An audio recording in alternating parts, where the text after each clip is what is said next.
Right, we are live. Hey guys, how's it going? Welcome back to the Kiwi Lads channel. We are back for another match of the Six Nations, the last game of round three, and it is France taking on the Italians. Now, we've already seen one big upset in this round of the Six Nations comp.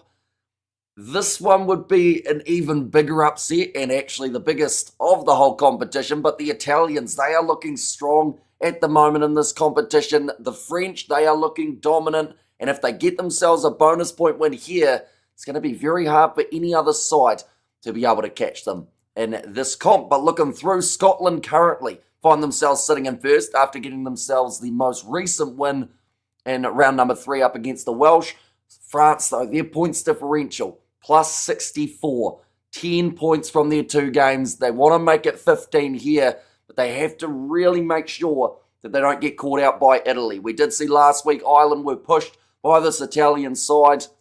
We saw in the first week that Scotland were beaten by this Italian team, so we'll have to wait and see what they bring into this contest. Of course, it's taking place as a French home game, though, so it will be quite the challenge looking through at the starting lineup. And I do have to mention there have been late changes for this French side since the initial French lineup was named. We see Mathieu Jalibert, he has been ruled out. Thomas Ramos goes into the number 10 jersey. Arasogby moves from being in 14 to 15. And then also Gael Drin will go out on the right wing side. So a couple late changes for the French in terms of that back line. But in terms of the fullback, it is going to be Jean-Baptiste Cru, Julio Mochon and Dorian Aldiegri as the front row. Flemont alongside Miafu as the locks. Then Cru, Jegu, and number 8, it is Anthony Gelange, I should say.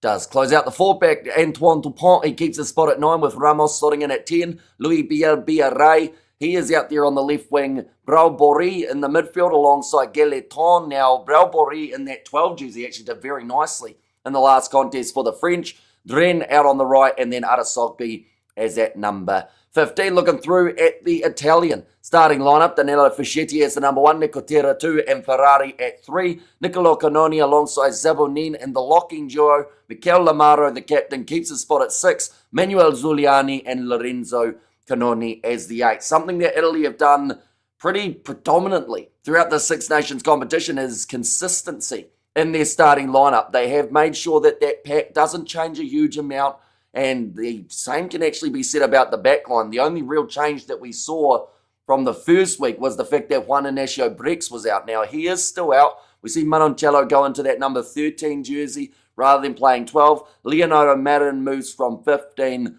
to 12 for this game, and then Ange Capuzzo comes back into the starting lineup. Those are the only real switches for the Italians.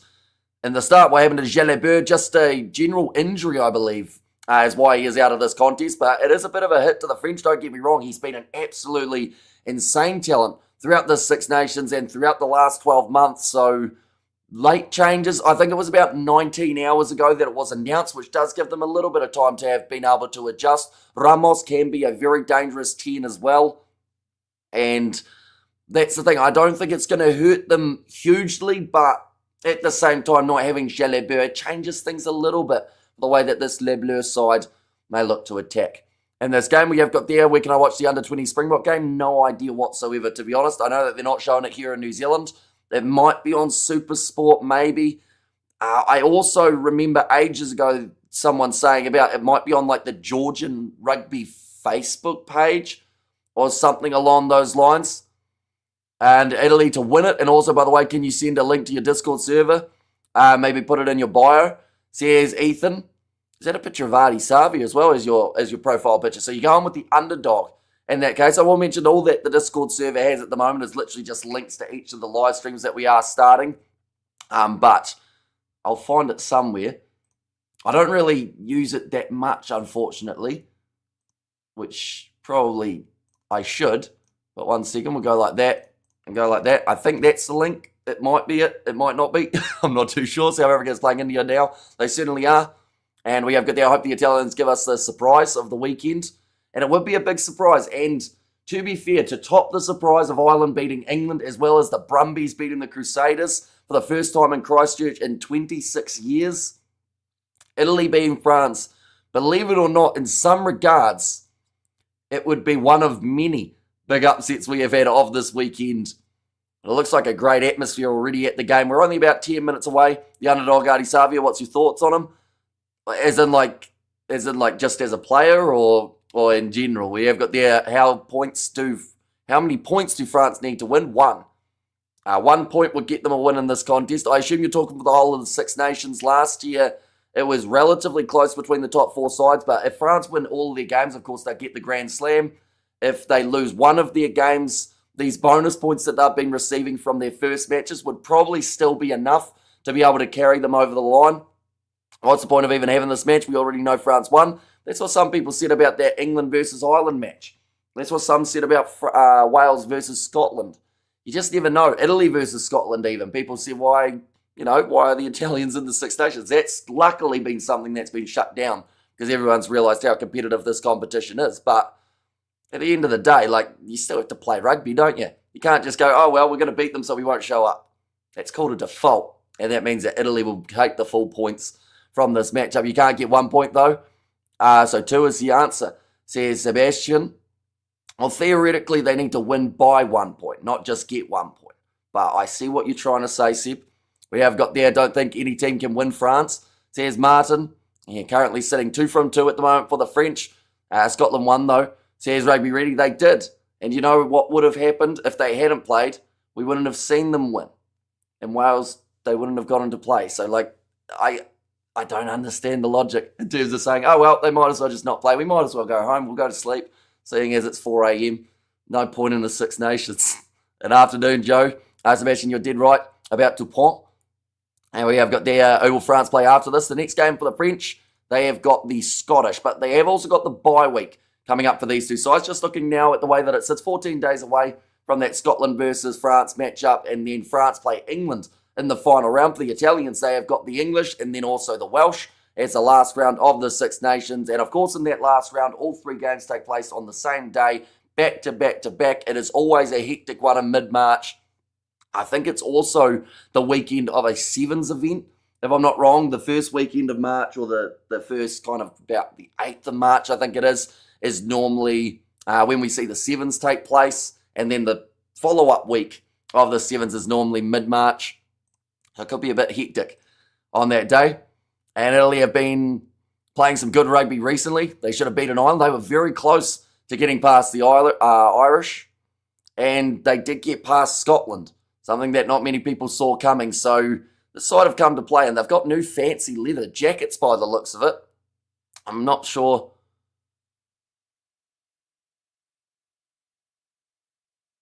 Garibaldi Red is what it is called here. And we have got there the French physio. She is proper fit, says Sebastian. And also we have got there, what chance do you give Italy against England? I think that it's a tricky one because I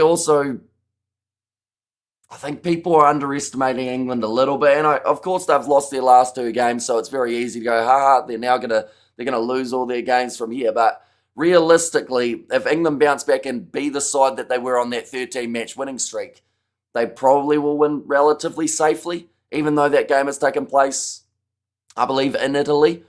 We have got there, they play cards to see who wins, says Sebastian. And we have got there, jackets are a participation trophy, says Rugby Ready.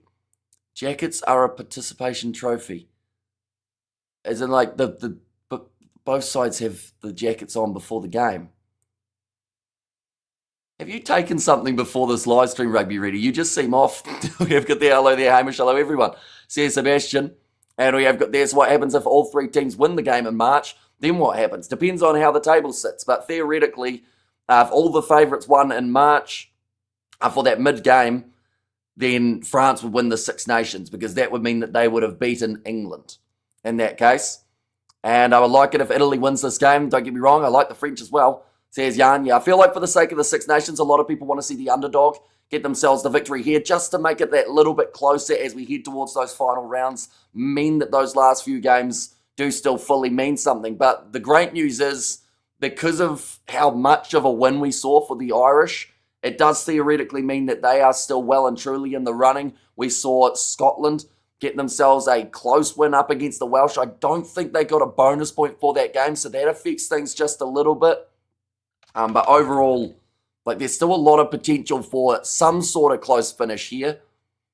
We just have to have the fingers crossed and hope that there's one or two little parts that we see go slightly wrong. We have got there, that's fake Sebastian. See Sebastian there. And we have got there also Springboks confirmed that they will be playing the Barbarians. Says Mahadine, and how about those Brumbies? Well, yeah, not only to win in Christchurch for the first time in 26 years, but to win by almost 26 points. In fact, win by 26 in the end too. I'm thinking of the Spider-Man meme. See Sebastian there, and also we have got there, I'm feeling an Italian win. And also we have got there, it's called Style, says Samuel. And also, but yeah, the Italian win. It would be massive for this side if they manage to get themselves the win here. We are just hearing the Italian national anthem. Do let me know, of course, your score predictions for this game, ladies and gentlemen. We did see a same-day fixture as this last week when we saw France go head-to-head with Wales. And to be fair, the end result of that game was relatively one-sided. But at the same time, you know, there were moments for the Welsh where there was just a little bit of belief that they could go on and actually win that contest. Now, Italy have to start well, because if they don't come out firing from the get-go, you just get that feeling like France may once again bring up 50 points. They are a dominant side at the moment in the Six Nations competition. Italy to upset France, just a hunch, says Sebastian. I think we've been spoiled for upset so far throughout this weekend, so it seems like that is more than possible to see another upset here, but I don't know. It's a tricky one. I'd love to see it, but at the same time, you know, when you just get a feeling like France are going to just spoil the party here. And Martin, to be fair, with that 48-18 scoreline, that's probably not a mile off what could happen if France are playing well. We have got there, hi Hamish, you've never looked more handsome. Have you been following any of the latest space missions? Or the ones that involve Artemis? No idea what that is, to be honest. So, like, I know what a space mission is, but I have no idea what people are sending anywhere, to be fair. And you ready for the job with Wales? You ready for the job with Wales? Are you saying, like me as head coach, I wouldn't want that job? I think that's probably the most difficult job in rugby today. That and trying to get the All Blacks to like you. We have got there was no upset this weekend, says Martin. There was. Ireland came in as $5 underdogs for their match up against the English. Now, even though some people felt like Ireland were going to win, they were considered as only about a 25% chance of being able to get the victory there. France winning the national anthems, says Joey. And how's it, Hamish from St. Francis Bay and Eastern Cape? South Africa is back. And over 49.5 points. France 9+ first half margin, and France minus 24.5. Sounds like you got your multi sorted. And Italy have not been bad, though. They have not conceded a lot of points this year, says the reviewer. That is true. And hopefully that continues. Because one thing that this Italian side have been accused of in the past is a little bit of inconsistency. But they've been consistent so far in the Six Nations. And that's the tricky part. I want to see them do well, but I don't trust that this is going to be a game that 3 times in a row that Italy are going to be able to fire. Although, to be fair, if they were going to, it would be with very similar looking lineups each and every game. And that's what they're doing here. The 2 best national anthems is all in the game. Yeah, it certainly gets the crowd fired up. And everyone watching this game too. Ireland was no upset, says Martin. They were underdogs heading into that game. But like, you can call it not an upset. You can say that Ireland, you felt like you had a hunch they were going to beat the English because of England losing the week before. But literally every single thing around the world had Ireland as the underdog heading into Twickenham. So like, you can argue that you had the gut feeling all you like, but they were underdogs heading into that game. We have got there 23 points to 19 in favour of Italy, says Jan. And we're going back to the moon. Let's get down to the rugby, says cool story. And how's the All Blacks coach and who's it going to be? They've still got a few more weeks away from them deciding. I think they had to go to Japan to go see Dave Rennie. There was also the situation how, like, it sounds like both coaches are just getting sick of the process of the selection, of how long it has taken New Zealand rugby to decide. What's your prediction, Amish, for Ruth's favourite team? If Italy play well, we're going to have both sides in the 20s. If Italy don't play well and France fire straight away, I'm thinking France by 25. There we go. Those are the 2 options. And hopefully it is the first one. Andrew Bracey will be the referee in charge of this one as TMO Ollie Hodges of the Irish Rugby Union. And we have got there Italy to win 3.3C on Poly market time for them to win, says Eric. Italy to win 3.3C on Poly. Is that the thing that I got an ad for the other day? How you can like bet with, it's almost like a stock market thing. It confused the absolute daylights out of me. Mr. Kiwi, sir, how are you? Update on the cousin. She was interested until I told her you live in New Zealand. She said that long distance doesn't work out. Says Taiwan. Oh, well, you've run out of family members at this stage, Ty, but that's all right. Kicked off now by the Italians. And we are underway in this contest, nicely taken by the French inside of their own 22. The late change of Mathieu Jalibert. He is no longer playing in this game. Ramos slots in at 10. Sogby reshuffles to fullback. And we see Dren get the chance out on the wing. Now nicely taken round the halfway line for Capuzzo. Hamish Matt Williams is available to coach Kiwi, says Joe Mann. And yes, correct, says Eric. And also we have got I'm at Scrummy Jack Pub watching Liverpool and listening to you. Says we've currently round the halfway line. The Italians are in possession. And they will look for the first box kick of the Azzurri today. Kick downfield, Monty Ioane looking to go up for it. Does end up knocking that ball on. Picked up by France. Good afternoon, mates. These Flesh and welcome in. If you are doing well, Fleshin, quite the game yesterday. We were looking for you around that halfway point. But it was close. Very close for the Welsh. That one's going to be kicked downfield from Antoine Dupont. I think they've turned down the crowd noise. Oh no, you can hear them now. That was a huge shot on Capuzzo. He's had the ball twice, and both times he has been absolutely smashed by this French team. Trying to put the pressure on one of the smaller players out there on the field for Italy. The early stages of the match, currently 40 metres out from their own line. The Italians firing it back to the pocket where Polo Garbisi was waiting. Now going up with the aerial. Oh, knock on from Lewis Liner, Biarray, passes on the inside to Ada Sogby, frees up the hands to Gailleton. And still the ball on the side of France. On Polymarket means that you bet 330 to win 100, says Eric. That's probably, well, to be fair, it's not much better odds than the current most like betting outfits, but I guess it is a little bit different, isn't it? Nice turnover there for the Italians, looking to use their backline. Monty Ioane, he's knocked that one on. Oh no, they've still called it as backwards. A little bit of a counter ruck from the French, but the ball on the side of Fusco. Cross to the right-hand side of Canoni. Let's get the big first carry for him, but he runs at Miafu, comes into the starting lineup for the French. That locking duo, they have got Gilliard making his way off the bench alongside Olivon. And mate, the TMO did us over that croc roll, says Fleshin. And it was not backwards. It did look like a knock-on from Ioane, didn't it? The first initial one when he had a bit of a fumble did, I think, go backwards. But then the next one, it looked like it did end up going in a forwards direction. But it is still play on. 40 metres out from their line now for the Italians. And Fusco again will roll this one back.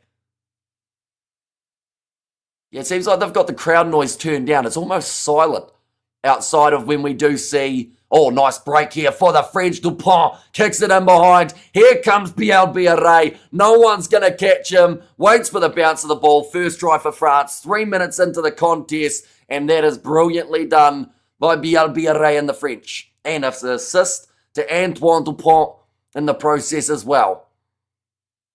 And we have got there, damn, that was slick, Jalibert and Louis Biarray, although Jalibert out early in this one. And also, we have got there, holy moly, says Peter Griffin, but yeah, just taken by Dupont, and then kicks that one downfield. And as soon as it becomes a foot race, that man just is never going to lose it in his career. Biarray does score, slams the ball down. They got caught out there. Hey, do you follow Cricket New Zealand? I do. Little bit unfortunate that that game got rained out between New Zealand and Pakistan, although the fact that I guess it just means that both sides need to score, or sorry, not score, need to win up against Sri Lanka as well as England to be able to advance.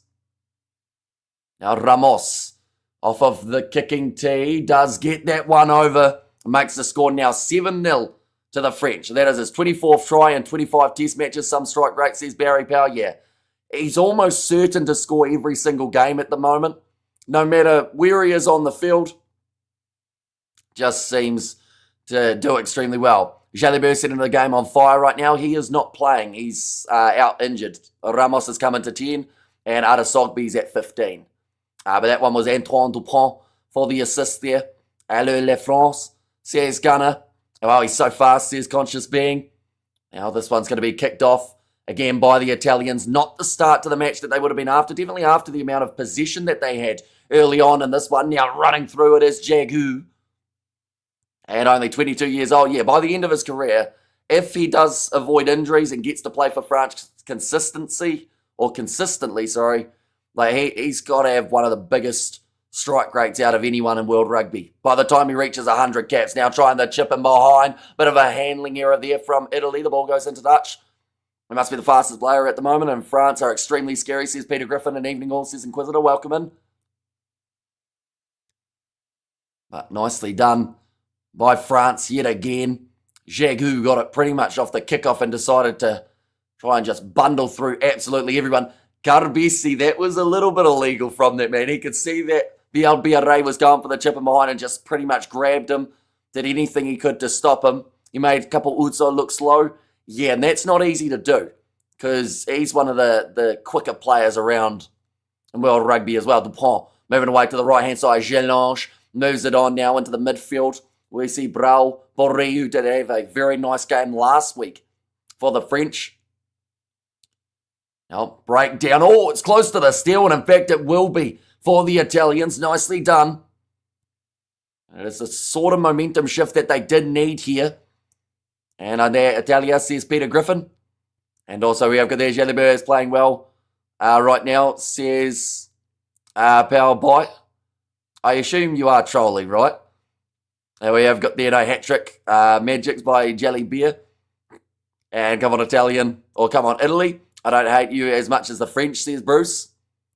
He's almost as quick as you. No, he's definitely about 10 times as quick as me. I can run at approximately 7 kilometers an hour, and I'll probably blow a hamstring. But Bielbiaré, he's quick. Enjoy the game, lads. I can't watch this anymore. Too one-sided. We're 7 minutes in. Now, this one's going to be thrown in. You did say that you didn't want to watch a game that could end up being in favour of one side too much, but that is not straight from the Italians.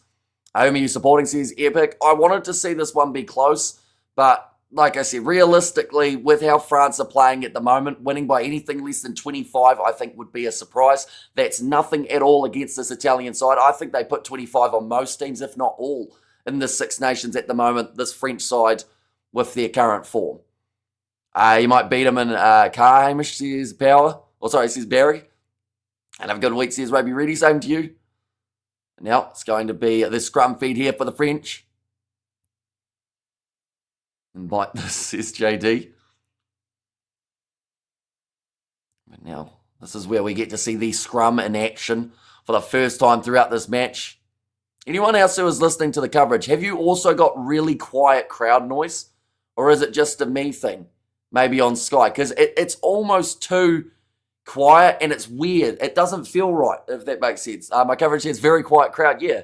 And ref volume is the same for everyone else. It is. And it's a really weird, like, I don't know. It almost feels like it's like a distant game, if that makes sense. Whom are you supporting? Once again, like, I am just happy to see the Six Nations take place. I think France are going to win. I love watching the Italians play and have thoroughly enjoyed their improvement over the last 24 months or so. But, like, yeah, either way, I'm just happy to have the Six Nations back.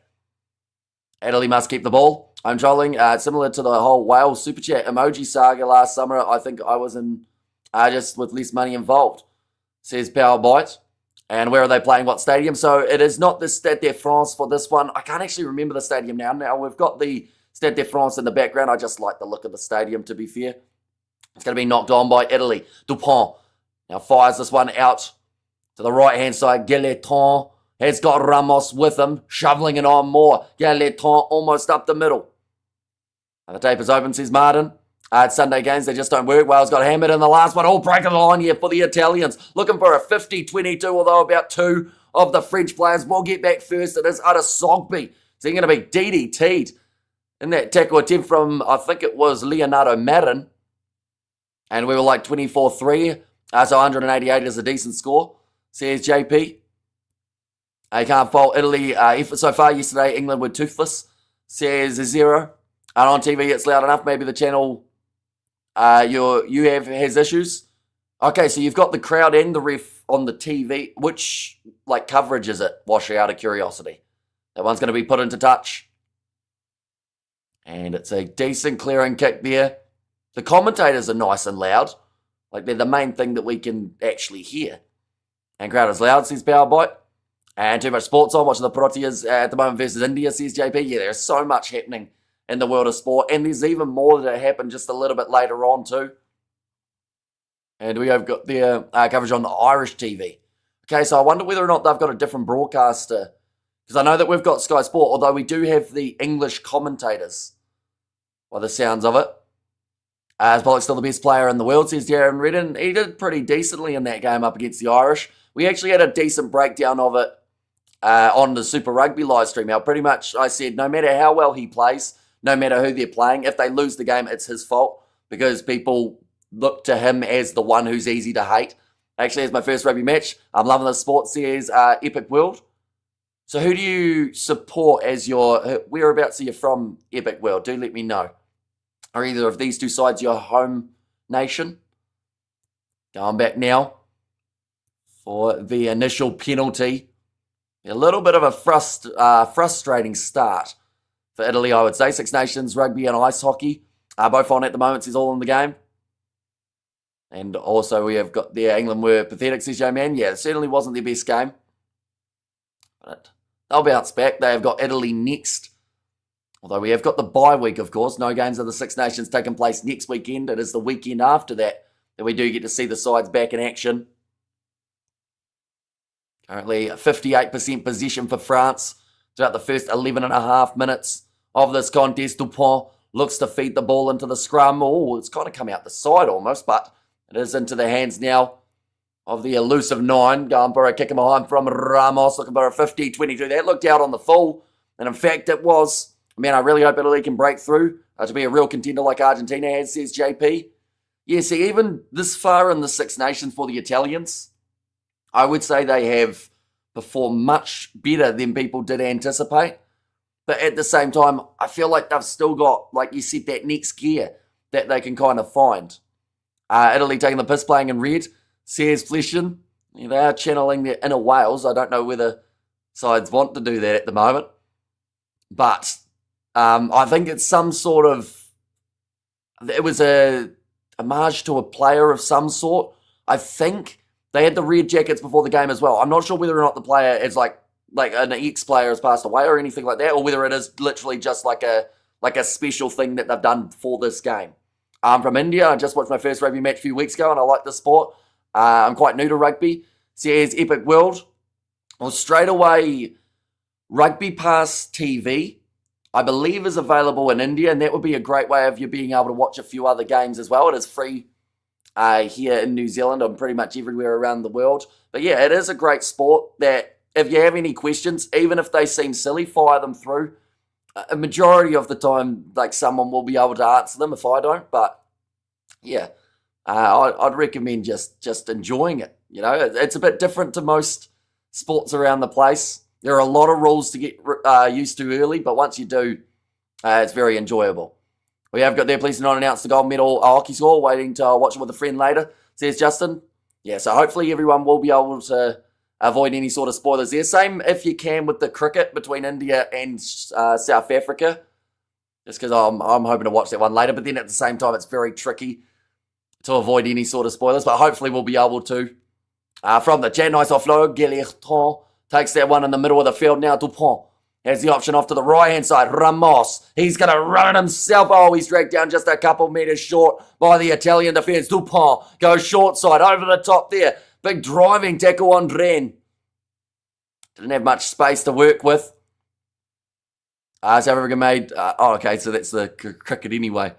Oh, going off to the right, it's Mia Fu who carries it over. You're not going to stop him from that close. The bloke's like 150 kgs. And it's the second try now for the French.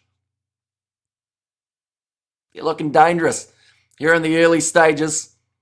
And good luck to Portugal against Romania later today. says Mark. And it's very hard to hold back quality, says Zero Connection. And yeah, he just goes through Lewis Liner and Monty Ioane at the same time. Why don't you read my message? Which one? I've missed a few messages just in recent times. That's because of how quick this game is going.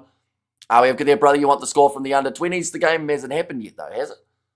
We have good there. Oof, says Inquisitor. And Italy will adjust second half. They will score some points, says Yanev. Yeah, that pass on the outside. Finding Mia Fu out wide.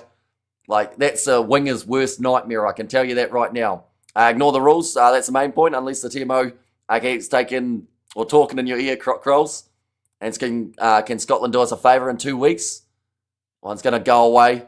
To the left-hand side, under 20 was last night, says I'm Nutty. He's talking about the Georgia versus South Africa one, I believe. So if that one was also last night, it could have been, actually. We have got there. French Rugby is great to watch, says Titanium. Laws, not rules. I was hoping someone would correct me in there because I love it when people do that. There's always that debate. And it depends on who you talk to. But yeah, there are rugby laws. There are also rules that players do like to break quite often. Such as don't drop people on their heads. But they do it anyway, just in case. Now, this one's going to be there for Dupont. Going to be kicked downfield. I see taken by the Italian fullback, and Capuzio. Not looking good for Italy, getting bullied too easy, says Joey. That one's going to be slapped back. Oh, little bit of a fumble there from Ramos. Now this one's going to be kicked downfield from Adesogbe, looking for a 50-22. Ball bounces just outside of the Italian line, which does bring about a 24-metre line out here for Italy. I like Dupont. Just a bit weird that he sits and urinates, says Martin. Have you watched him do it? Is that how you'd know? Dupont is goated, says Ryan.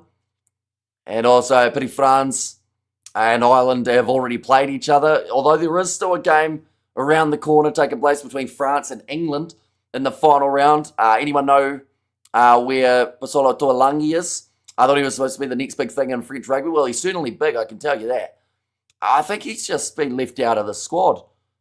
But, I'm sure he will have a future in French rugby. It's just at the moment, you look through, they've got Flemont, they've got Miafu. He could also maybe be injured because I know they've been playing Olivon a bit at lock, and normally he plays predominantly in that loose forward trio. But I thought this is Scotland's year, says Southkid. To be fair, Scotland, if they win their last 2 games, actually do have a chance. But England would have to beat France for anyone else to win the Six Nations. And that includes Ireland, that includes Scotland. I read Jesus could help Italy, says JD. And Pollock is a goat, says JP there too. Oh, sorry, there was JP and there was JD in there. And it was a good run forward from, this time it was Lorenzo Canoni. Our line out. Meters made so far. 91 for the French compared to the 33 of the Italians. So about a third of the meters being made at the moment from the Italians. Have you seen the interview with Genja after the game yesterday? No, I didn't actually get a chance to see that one, as I think I ended up going straight on to getting that table sorted. Was it? You'd assume they wouldn't have been happy, but yeah, it's one of those ones, even if they lost by 1 point, they were going to get butchered, so the fact that they lost by a larger margin, I think, would have really hurt them. This is a penalty to Italy now, 18 minutes into the contest. Paulo Garbisi has a decision to make here, whether or not they want to go for the 3 points, or whether they do want to kick this one for the corner, and at the side of the breakdown from El Diegri. There's a long discussion at the moment between Paulo Garbisi and Lamaro, and Italy decide the corner is the option. He's brutally honest, says Fleshin. See the message? Oh, okay, so you've given the spoiler for the under-20s anyway. I think Pollard has won the most World Cups as a fly half, as he has played in both finals. Says cool story. And Pollock is good for the sport, though. I'll say that, says JP. Yeah, he does get people talking. He's been the main talking point of the whole weekend, really, no matter what game has been on. And the fact that he has talked about while other games are taking place, kind of proves that point as well, with the fact that, when you're not even playing in a match and you're not even in the competition, we were on a Super Rugby live stream, people talking about Henry Pollock. So, he has that, it's going to annoy people to say, but he has that name value now. Oh, nice backline movement here. Lewis Liner sitting about 10 metres out from the line. He's just knocked it on the ground. I think the referee missed that. In fact, unless that wasn't his... I thought that was the ball. Maybe it was just an armband from one of the Italians, as they do look similar to the ball in terms of Fusco's elbow strapping, but currently 3 meters out from the line here. Now going to the right-hand side. Didn't play in both finals, I'm saying. Says Kulsori. Now going right-hand side. It can go again. 5 phases in for the Italians, and this is their best chance of being able to score throughout this whole contest. Danilo Fischetti. Going off to the right. Oh, that ball's popped out in a really weird cartoonish fashion into the hands of Mia Fu, who went for the kick downfield, but they're going to go back. And there's an initial knock-on from Italy. Does bring France the scrum 5 meters out. Beaver took over in 2011. And we have good there. Dan Carter 1-2, says Martin. And openly honest, the interviewer tried to put him on the spot. He just went in there, says Fleshin. And that's good though, isn't it? He's probably going to get in trouble, yeah. There's that clear knock-on from Lewis Liner that they missed initially. So it wasn't just my brain playing tricks on me. He literally knocked it on by about a meter and then regathered it on the ground. But they've missed it. They're actually going for that next knock-on. And we have got there, who's Pollock? What is that? Says JD. And is Italy a good team in rugby? And like, who are some of the best teams in rugby? Says Epic World. So Italy are ranked currently, I think they're about 9th or 10th in the world rankings. They are big underdogs coming into this game. France at the moment are playing like one of the best sides in the world. They are currently ranked 3rd. Above them, New Zealand are 2nd and South Africa are 1st. And then in 4th, or actually Ireland might be 3rd currently, just based off rankings from what we saw yesterday. Italy are decent, maybe like 7th or 8th in the world. Always remember South Africa is the best. That is the most important, says JP. And Jelly Bear playing in the crowds by sitting. And are Ireland not 3rd now? They are, yes. I corrected myself. But I think that France, because they can't receive any points here, they will remain 4th, right? For the end of this round. That is going to be the penalty for the front rows going down. But yeah, normally they update the world rankings on about a Tuesday, don't they? Can I ask a question? Is that your question, Mohadin, or is it another one? I assume it's another one on top of that. But now, Ramos getting ready to kick this one towards the sideline. Doesn't manage to find touch with it, though. Nicely done by Alejandro Fusco to keep the ball in the field of play. Now, Capuzzo tries to go up the middle. This has been a much better fire back, I'd have to say, from the Italians. We saw 2 quick fire tries at the start from France. Now Italy just trying to find their rhythm in this contest. Montijuani round the halfway line. Exit hard by Jalange and Miafu. Can South Africa win the cricket? Possibly. Although we are trying our best to avoid any sort of spoilers for that game. So that people can watch it afterwards. Nice rake and run here for the Italians. Inside pass to Capuzzo. Goes to Thomas. In fact, that time it is Lewis Liner.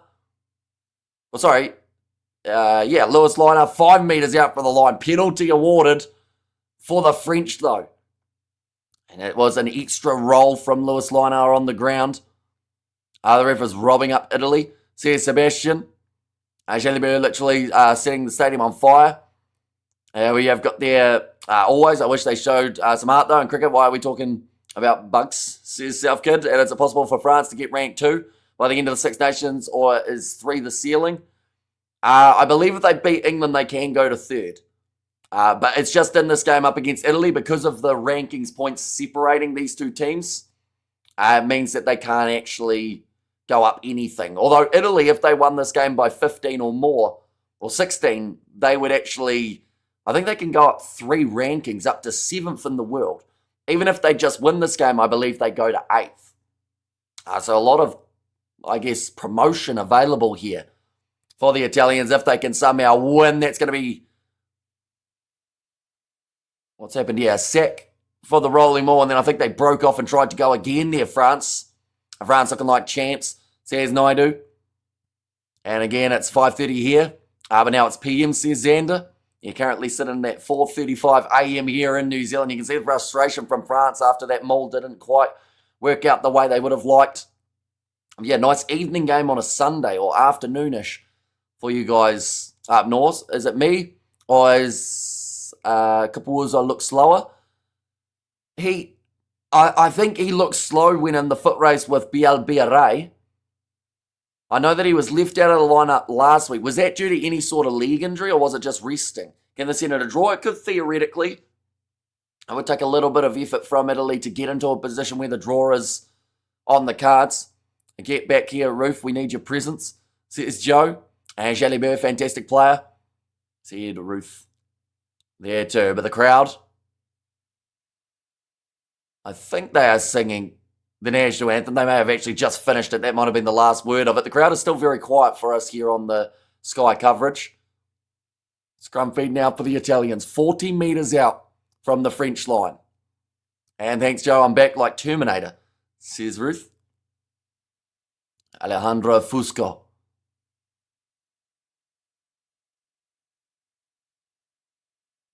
They are just saying about how a majority of the French players, the Italian players do play. Oh, El Diegre, he has just had a little bit of a breakdown after that scrum, and they have been marched 4-10 here for the Italians, who do take the quick tap. So obviously El Diegre, you'd have to assume that Andrew Brace knows French in that case.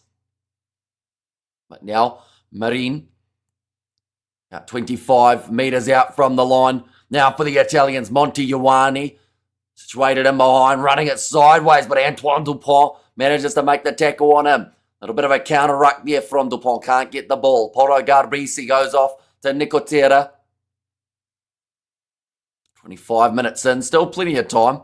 I think there's no crowd mics because it's an unfamiliar stadium, says Short Videos. Yeah, it might be the case because it's almost weird how silent it sounds. And I know that someone said that they had the crowd coverage. I think it was in Ireland. But, yeah, for us, this is almost weird how silent the crowd can be. Even though I'm sure they're not. They're probably yelling their heads off in the stands. But, yeah, we just don't have a lot of that crowd noise around. How long is the cricket game? Normally about 3.5 hours, somewhere around there. But now, the ball's going to be available once more. Alejandro Fusco goes across to Lorenzo Canoni. All back into the pocket. I thought for a second Garbisi may have been shaping for a droppy, but instead he will stick this one up high. Oh, beautiful take under the high ball from Galdrian. Being able to shut it down. The crowd is very audible on RTE, says Mountain. So, yeah, they must have turned off the crowd volume on Sky and whatnot. Because they're like as quiet as we've ever heard them. But once again, I'm sure they're not. I think France would need to beat England by 15 to overtake New Zealand. And to second in the world rankings, says Justin. And hello from rainy northern France. And British TV, you can hear everyone, everything, shouts and whistles, crowd, etc. Says Power Bite. And hi Hamish, hi all, says Wild Lobster. Yeah, welcome in. Hope you are doing well. Currently 26 minutes through in this contest. The early tries for Bielbiaré and also the big man, Emmanuel Meafu, was the other try scorer. But I would argue that France only having 2 tries at this stage, probably not too bad, just for the Italians. But they would need to be the next team to score. It's not a cricket site. To be fair, we've done cricket before, though. And I wish one day we'll see India at the Rugby World Cup. I think the good news at the moment is they're developing in sevens. At the moment, the Italians.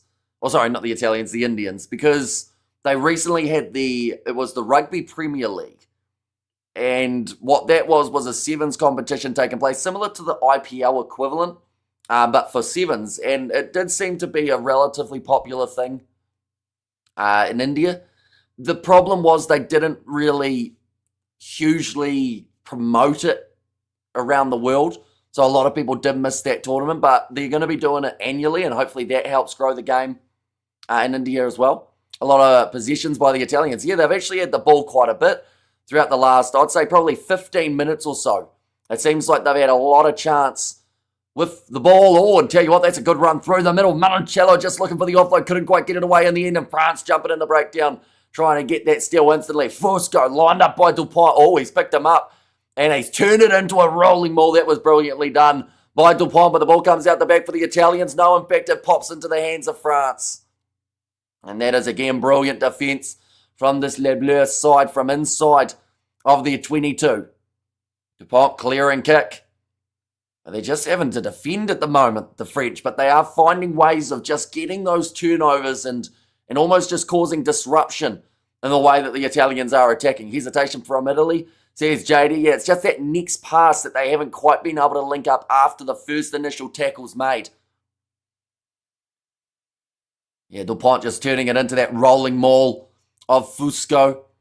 No shame about any team, but what I like about Italy, all the players are very Italian, says JP.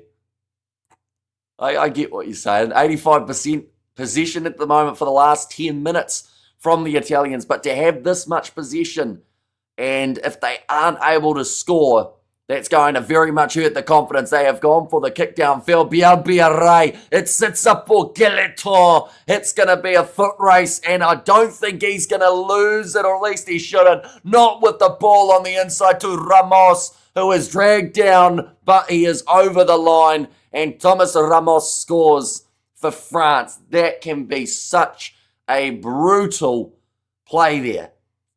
Because you go from, you have 85% possession right on the opposition line, trying to get that try scored, and then France go the full length for the field. This looks like game over already, says Washer Dryer.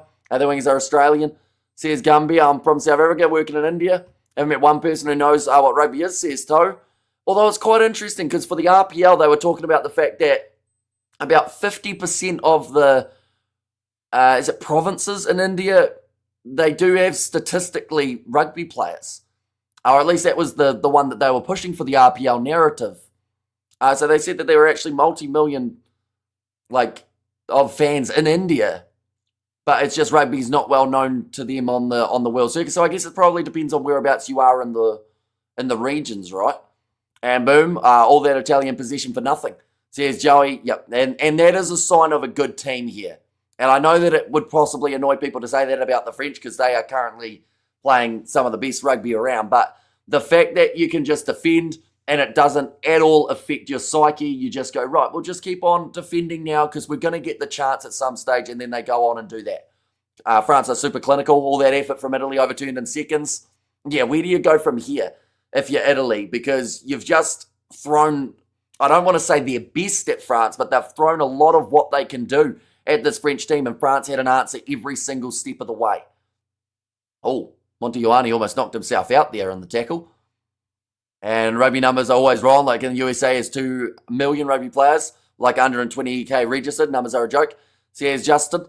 And we have got there Hamish looking like a movie star now, says Ruth. And a lot of possessions by the Italians, but when France got the ball, it's dangerous.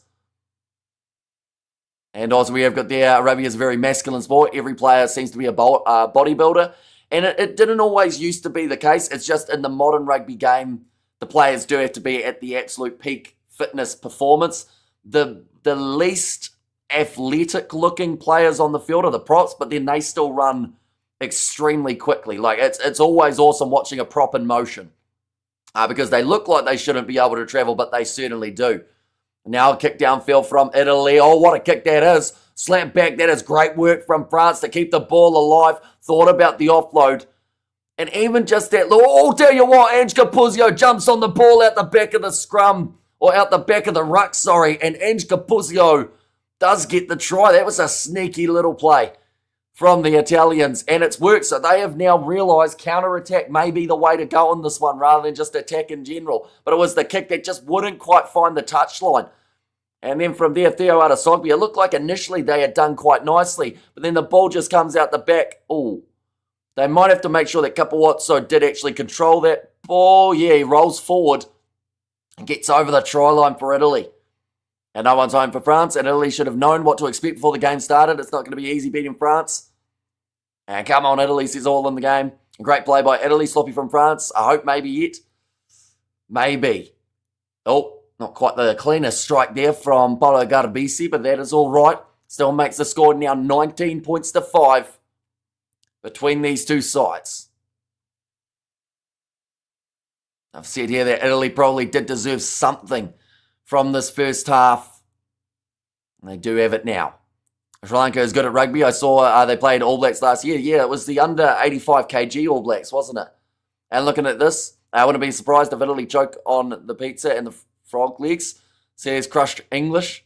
That's quite the at for your name as well, isn't it? But, yeah, like, England are a tricky one. They could also come out firing in their next game. You know, they'll have the week off in the Six Nations. And as a South African, we should be worried about France. We shouldn't underestimate them. Says conscious being. And yeah, it's one of those ones. Oh, that's a ball that's trapped there. So France will get themselves a scrum. It looks like Dupont may have an injured shoulder here, though. And oh no, it's not Dupont. My apologies. Who is that? That might actually be Julio Marchand, who is down. If Italy wins, this pizzas are on me. Says Big Rig. And only one player on the French side is foreign born. It's half French and 3 player that were born in France. Unlike certain nations, the French team is French. Says Cameron. Only one player. Get your facts straight. Who was that at, Cameron? Because I assume you're saying that because of what someone said earlier on about how they said that they liked the fact that a lot of the Italians were homegrown. I don't think they fired a shot at France, though, in that regard. They just said that they liked the fact that the Italian side were very Italian. Like, they didn't say they didn't think the French side were French or anything like that. They just said, literally, they liked Italy. There wouldn't be surprised if Italy at home beat an inept English team who offered 0 yesterday. Yeah, see, I feel like there's going to be a comeback at some stage, though. You know, when good sides don't stay down for long.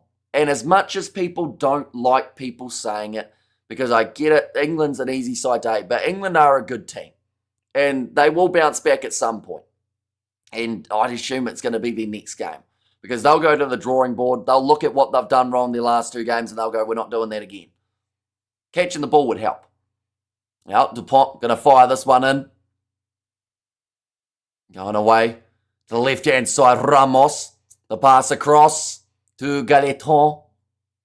I think South Africa are in a league of their own, but every other team wouldn't fancy playing France. Says 0 connection. Now across to Jean-Baptiste Grue.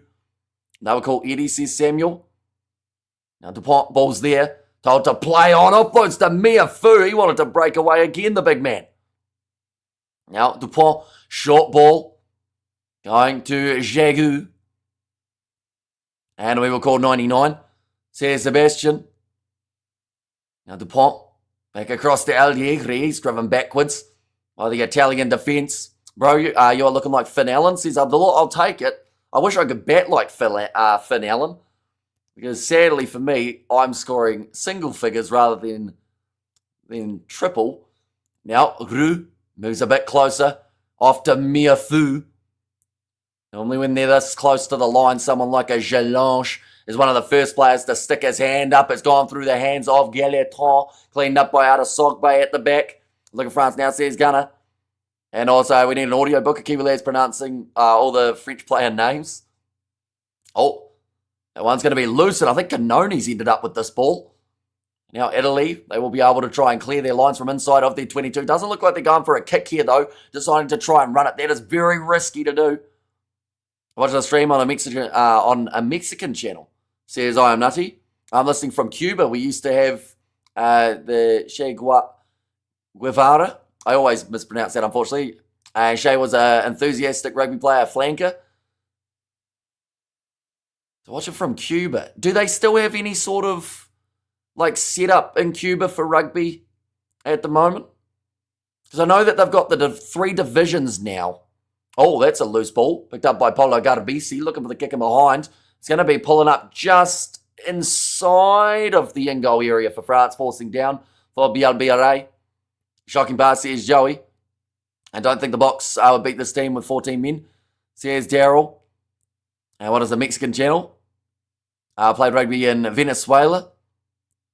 And also Cuba played with 1950s rules there. And boxing for Cuba, says Sebastian. And there too. 4 minutes remaining in this first half with a goal line dropout here of the French. I think you should also live stream cricket, believe me. You'll get massive views from South Asia. We have done cricket before. Normally, or at least the last stream that we did, we had, I think it was 10 watching pretty much for the whole match. And it was a long match.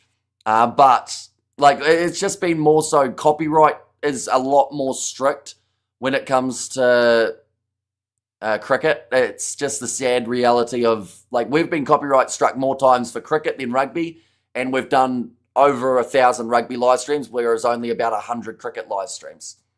Ballet is big, says Samuel. But I am hoping to do some of the T20 World Cup. I do want to mention, hopefully we'll get to do a couple of the games in the relatively near future. Nice bump off there from Monty Ioane. Now off to the right, Paolo Garbisi. Puts it on the outside to Jean-Baptiste Grue. No, searching for this ball going right-hand side. Marine, two-man tackle on Lorenzo Canoni.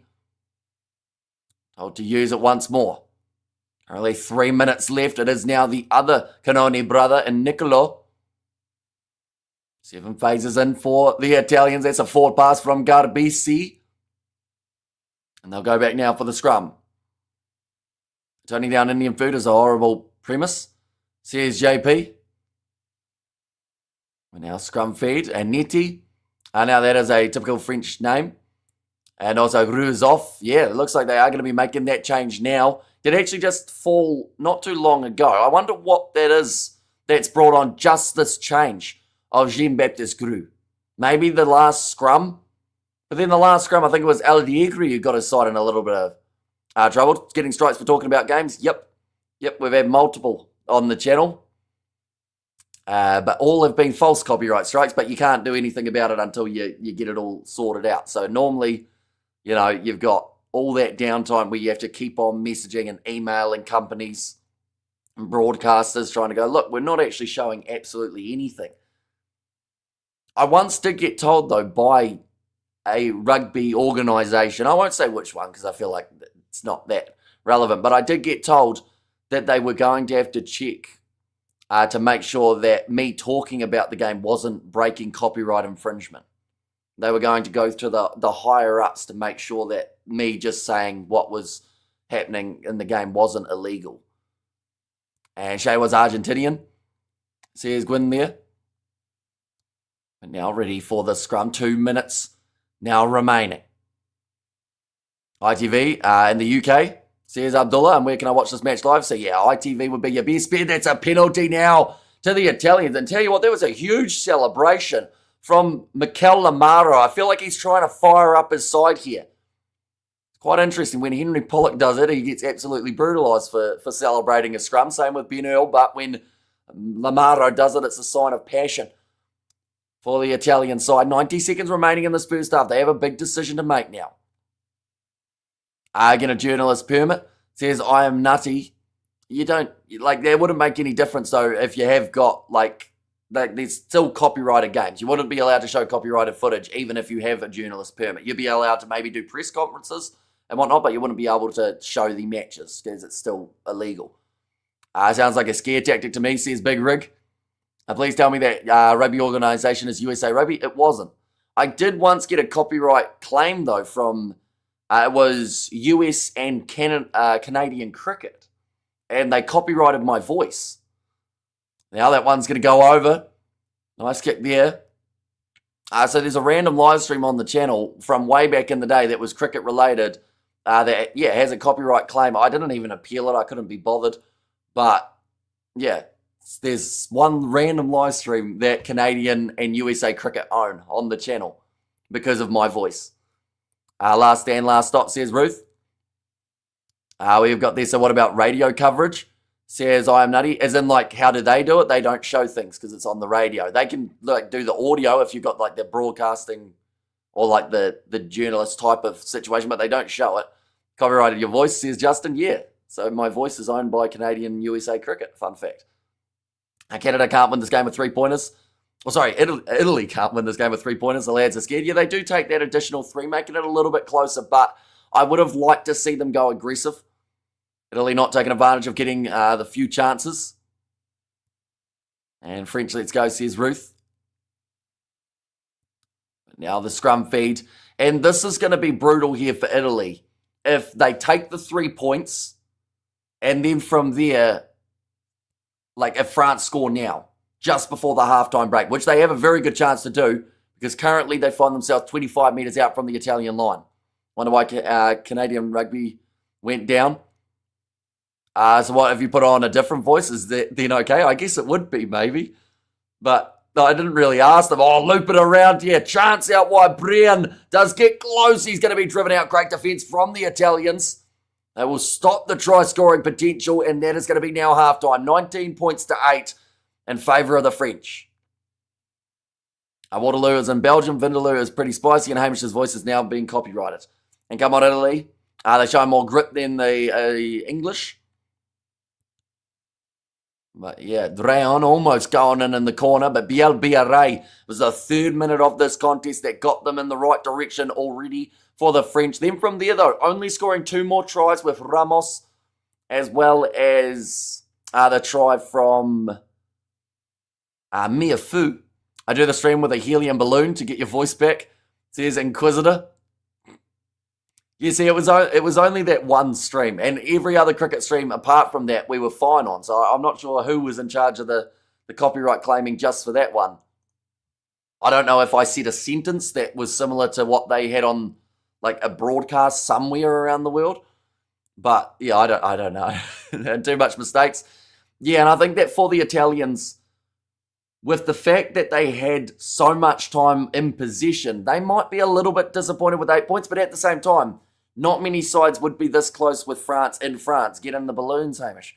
Says Sebastian, and where is Canada in the world rankings, says Martin. In terms of the rugby world rankings, we'll have a quick look. Rugby world rankings. I will mention Canada are in the next Rugby World Cup, as they were able to get qualification through the Pacific Nations Cup. Same with the USA when they were able to beat Samoa, and then Samoa had to go through a repechage, which they almost lost, as they had a 13-13 draw with Belgium, but throughout the rest of the competition, they were slightly higher up in the overall standings. In terms of the men's game, Canada are 25th with 58.75 points. They are just 0.05 behind Belgium, behind Zimbabwe, and they are actually ahead of Namibia, interestingly enough. France number 1, and we have got their, Hamish uses laughing gas. That's actually quite addictive. Worried now, says Power Bite. And also, we've got Allures Le Bleu, says Cameron there too. In terms of the Canadian women's sevens, though, they are sitting 2nd in the world. They are actually ahead of New Zealand when it comes to women's rugby and rankings points, 91.53. And that, in the men's side of things, would actually put them in 2nd ahead of New Zealand as well. But, of course, in the men's, they're 25th. The women's team are much better, says Samuel. And also, bang, bang, says Roof. But halftime in this contest, just for anyone wondering what is to come for these two sides as well while we are at it, the next 2 matches. For the French, they have got the week off next week. So do all of the sides in the Six Nations competition. Then they will be going head-to-head with Scotland.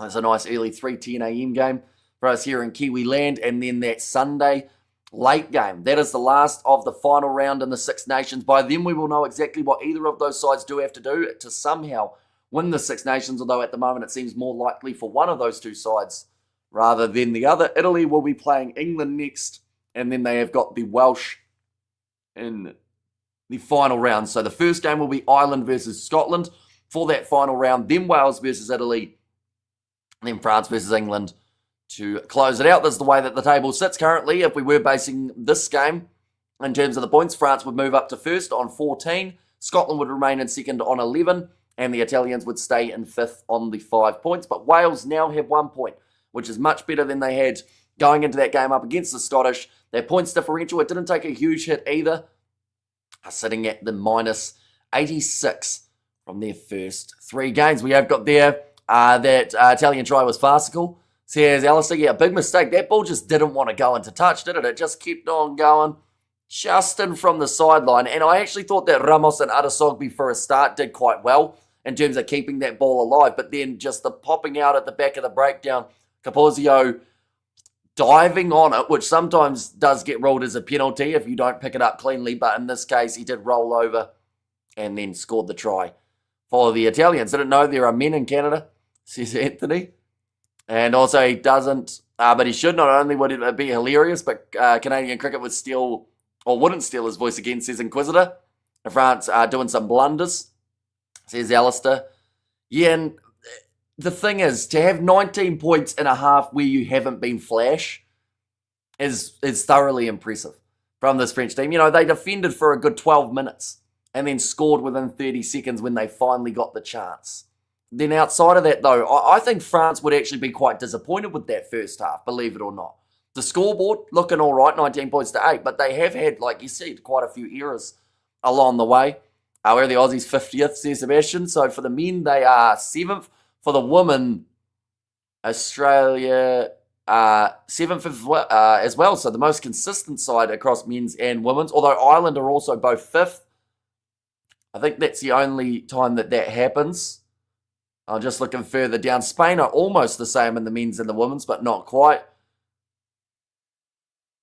Now I'm just doing the comparison right the way down.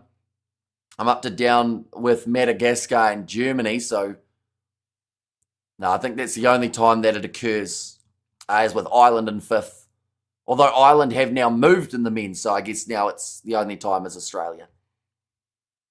We have got there as well. I think second half, France is going to be scary. Italy won't hold it, says Martin. And the ball was out from the ruck. No offside, says Chris. Yeah, as long as that ball has gone far enough past the ruck, I think it's got to... Is it that it still has to be a metre, or did they scrap that? Maybe they've only got that in sevens now, that the ball has to be out by about a metre to be considered as playable without, or being able to dive on it, sorry. But yeah, in that case, it was still smart play from Capuzzo to be able to spot the ball rolling out the side. And there was a lot of pressure in that breakdown as well. And we have, yeah, damn, that table hurts. It could have hurt more, though, if there was a 0 for Wales, though, Fletcher. You got the 1 point, which is a great start. And g'day, mate. Good to see you, mate. Says Jason. Good to see you too. Well, I can't see you, but you can see me. So good to see your comment. And we have got there. Have you ever contemplated entering a Spartan race? Nah. I don't like entering any type of race because I just know that I'll lose it.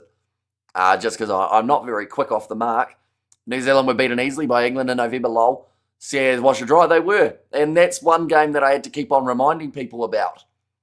Because they were saying, like, you know, England haven't beaten anyone up high in the rankings. And then, well, no, New Zealand are currently second and they got beaten badly. And New Zealand changed their coach after that game, predominantly because of that match and how badly England embarrassed them. We have got there, what do you think of the Brumbies win? It was huge. Like, not only did they get their first win in Christchurch in 26 years, but they got it by 26 points. Like, they just kept on scoring in those final 10 minutes. The Crusaders fell completely off the wagon, but they're probably still going to win Super Rugby. Let's be honest, they do it every year. They start slow and then they come back and still manage to somehow beat everybody.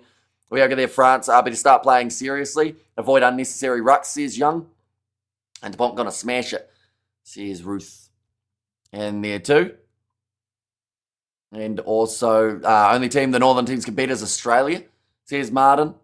And unfortunately, Argentina probably do fall into that category a little bit as well. They have quite a few wins over the Pumas, although the Pumas are very good at beating the Southern Hemisphere teams at the moment. Slipper for the 200. Yeah, he's only 2 matches away from tying White Crockett for the most matches in Super Rugby history. He took a bit of a nasty knock on his neck, but hopefully we'll be back to be able to complete that historic run by the end of Super Rugby.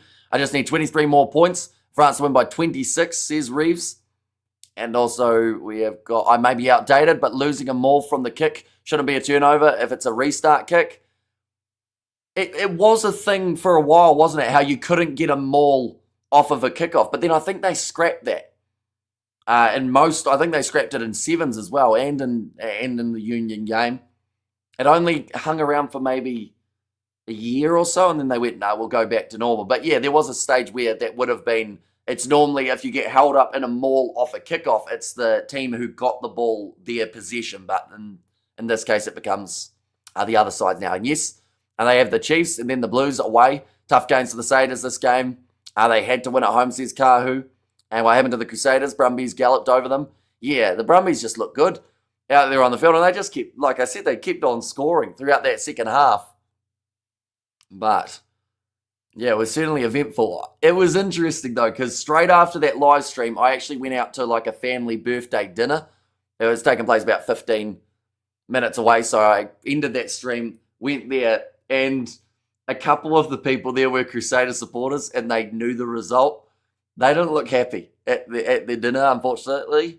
But, yeah, we'll see. They'll bounce back, I'm pretty sure. I thought we would have won, or should have won yesterday. People are on Scotland. They are not going to win this, says Fleshin, not going to, as in like not going to win the Six Nations, or just that game in general. I swear France are pissing around. They're getting a few things wrong out there, France. And like I said, it's a sign of a good team where you can play at times badly throughout a half and still score 3 tries. Like most sides would be very happy with 3 tries in 40 minutes of rugby. The French would look at that first half and go, maybe we should have scored 5. I know comments from me about Brumbies and Crusaders. Love them both, mate. Says JD. And the Blues next game at GIO Stadium. Blues better be careful. Brumbies look very good. Says Kahu. And yeah, it's also very hard to beat them at GIO Stadium. Just like it is hard to beat France in France. But the Italians making a decent effort of it. They scored themselves the 1 try of Ange Capuzzo. And then alongside that, we've seen the 3 points taken near the end of the half. France almost got themselves another last-minute attack, but driven into touch, close out the half with the lead of 11. If my team, Ireland, top their World Cup group, Argentina worrying me. Are they an incredibly dangerous side, says Zero Connection? And unpredictable too. A little bit similar to this Italian side, how you never quite know what you're going to get with a Italian side. I'm just trying to decide, would Italy be happy with this half?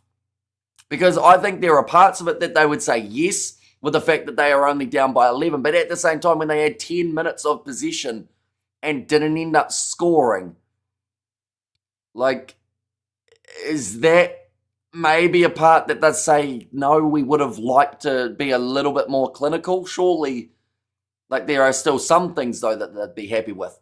Who is the most inconsistent team in world rugby, in my opinion? That prospect is very scary. The Brumbies will be way better in GIO Stadium, which is very worrying for other Super Rugby teams. And one of his force on Friday. Who do you think will win, says the reviewer? That's a tricky one. Home game for Moana, right? Or is it a home game or are they force home game for that one? I can't actually remember who's got the home game for the match. I think I've actually got a pop-up. Hang on. We'll go like that. A home game for Moana. Yeah, it is the early game. Reds versus Highlanders afterwards. Moana are a tricky side. I think if they start Miracle Whaialangi and they start Samisi Tupatoialoa, they have a lot better chance of winning than if they have Miracle Whaialangi coming off the bench, which he was going to be doing in that game up against the Canes. In the end, he ended up starting. But they did make that change in the 8 jersey. But it will be a different looking lineup than we saw up against the Canes. It'll be more like that first lineup that beat the Fijian Brewer.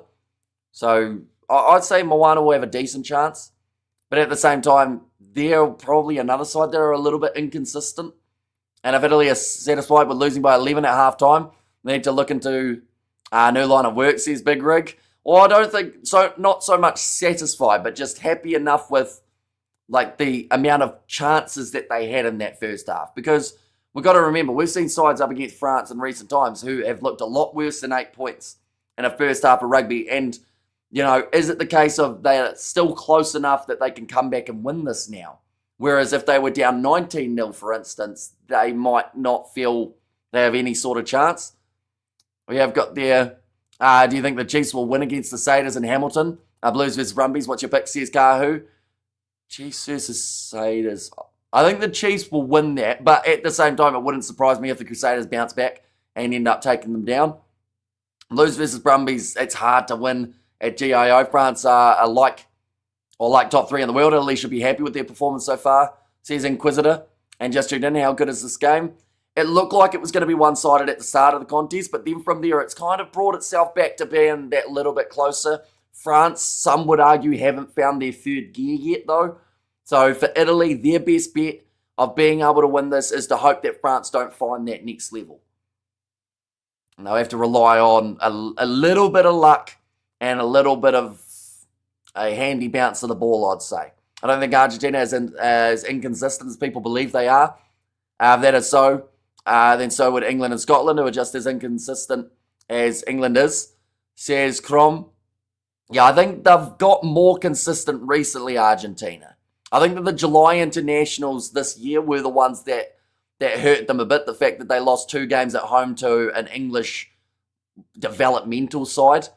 And I think that was the one that stuck with a lot of people when it comes to Argentina. But their rugby championship, I would say that they, week in, week out, did look competitive throughout their matches, and at one stage looked like a pretty decent chance of going on and being top 2, if not winning the whole thing. So I'm curious to see what they do this year, now that we haven't got the Rugby Championship for 2026. If they do have a tour up against the Australians, I'd be curious to see which way that one goes, as they normally have some great head-to-head battles with the Aussies, as seen in the Rugby Championship. England just came off 12-match winning streak. When was the Pumas' last 10-plus win match streak? Says Big Rig.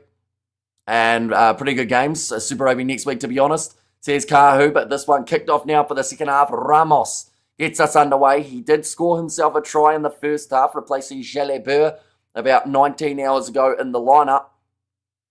Proving to be quite the handy option for the French yet again. Inside of the 22. Kicked high from Alejandro Fusco.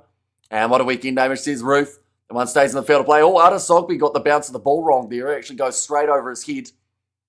Does go into touch. Okay, no clear touch from Theo Adesogbe. So it will be the line out now for Julien Monchamp inside of their own half here for the French. I will mention in this game, oh no, they've confirmed that now there is a touch. So it is going to be the line out for Italy instead.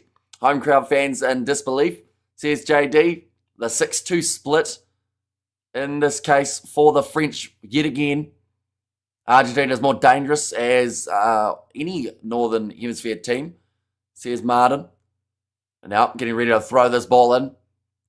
So far we've only seen the 7 tackles missed by France. Not straight line out from Italy though. That hurts them. They had the opportunity to get that one going. And now it's going to be the French who have got themselves the scrum. I think the Blues will find it very hard in GIO Stadium, especially what the Blues played like in Perth, says Kahu.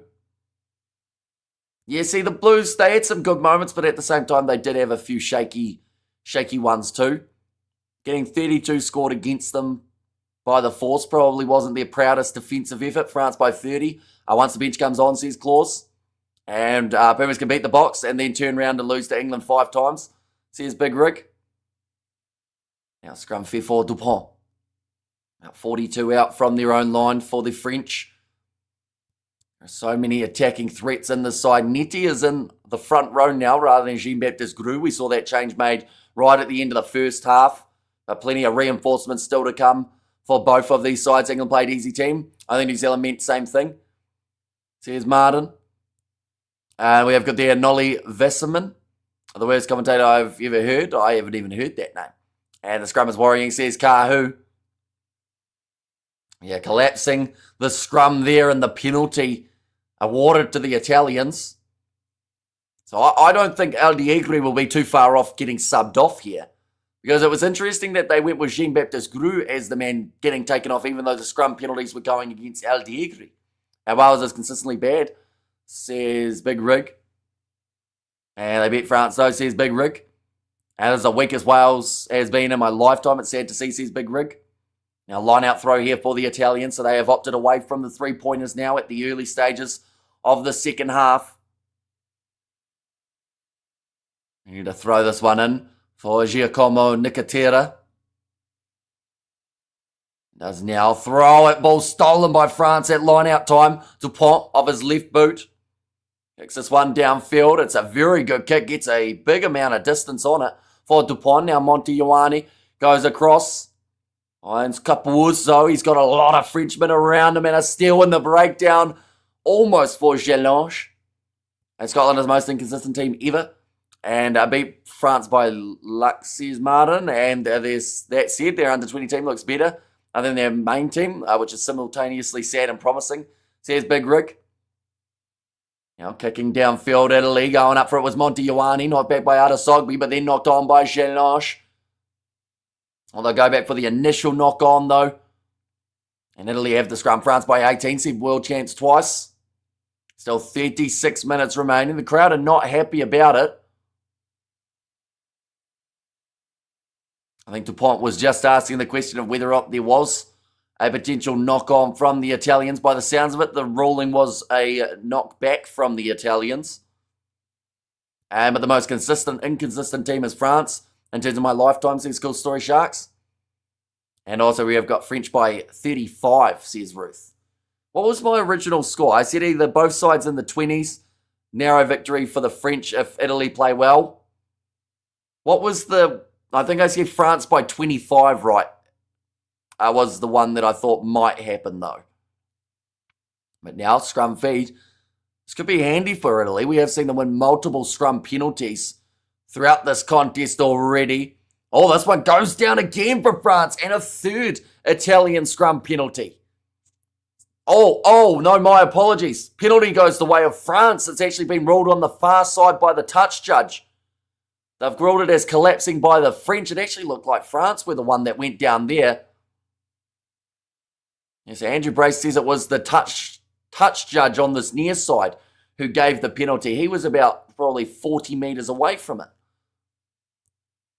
I'd like to see the replay of that. Dodgy decision there, says Washer Dryer. Maybe just the advantage to Netty at scrum time, but it easily could have gone either way.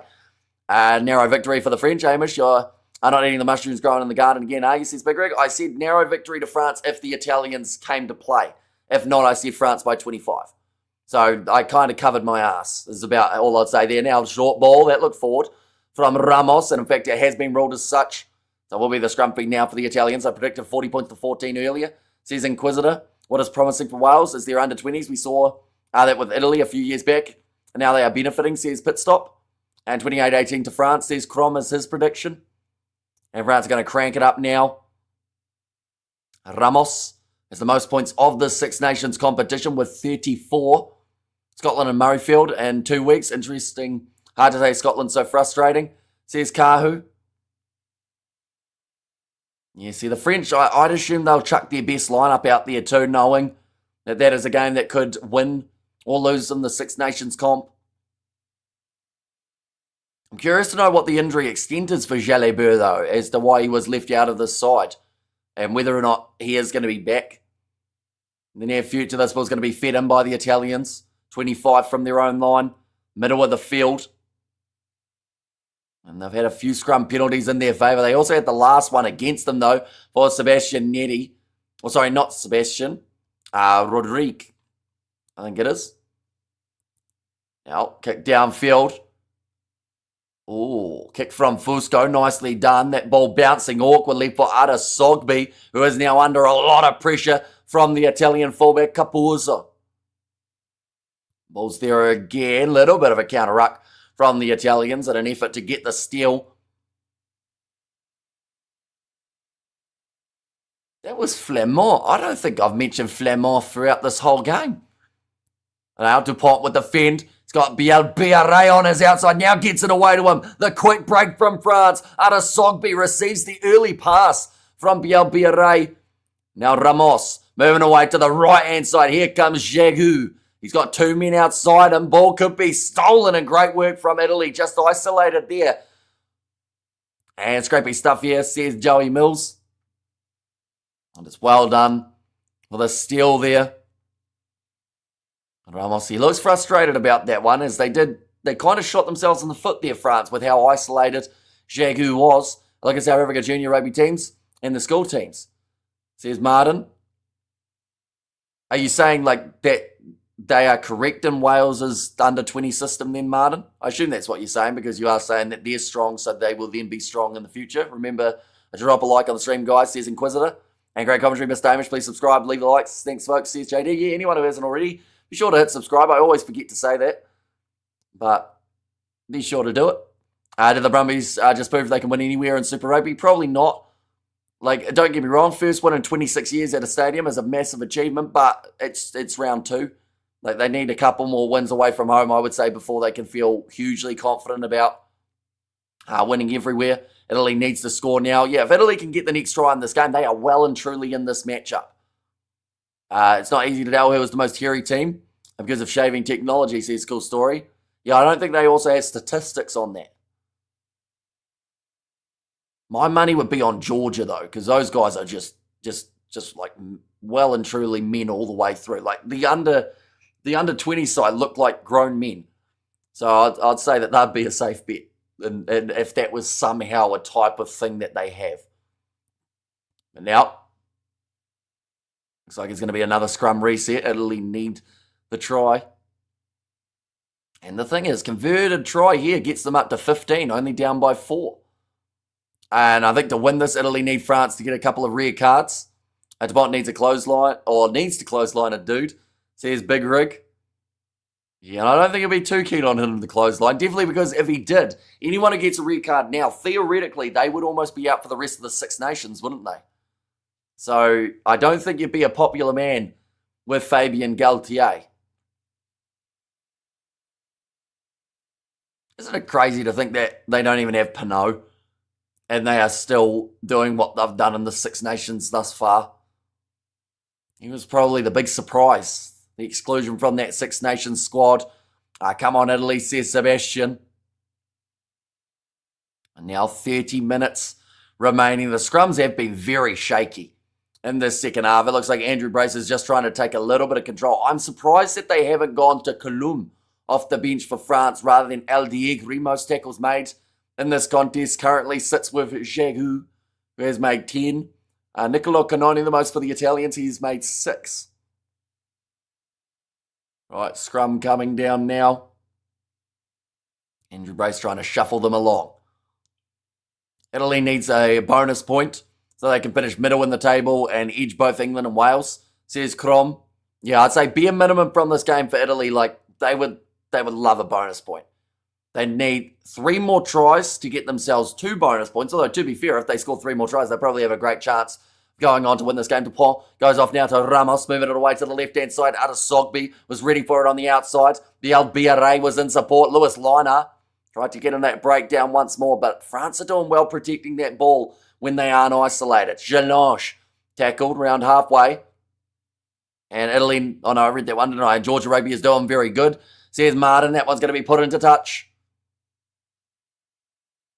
And now will be the line out. The Brumbies beating the Crusaders in New Zealand is the most interesting thing in Super Rugby for me personally since 2019.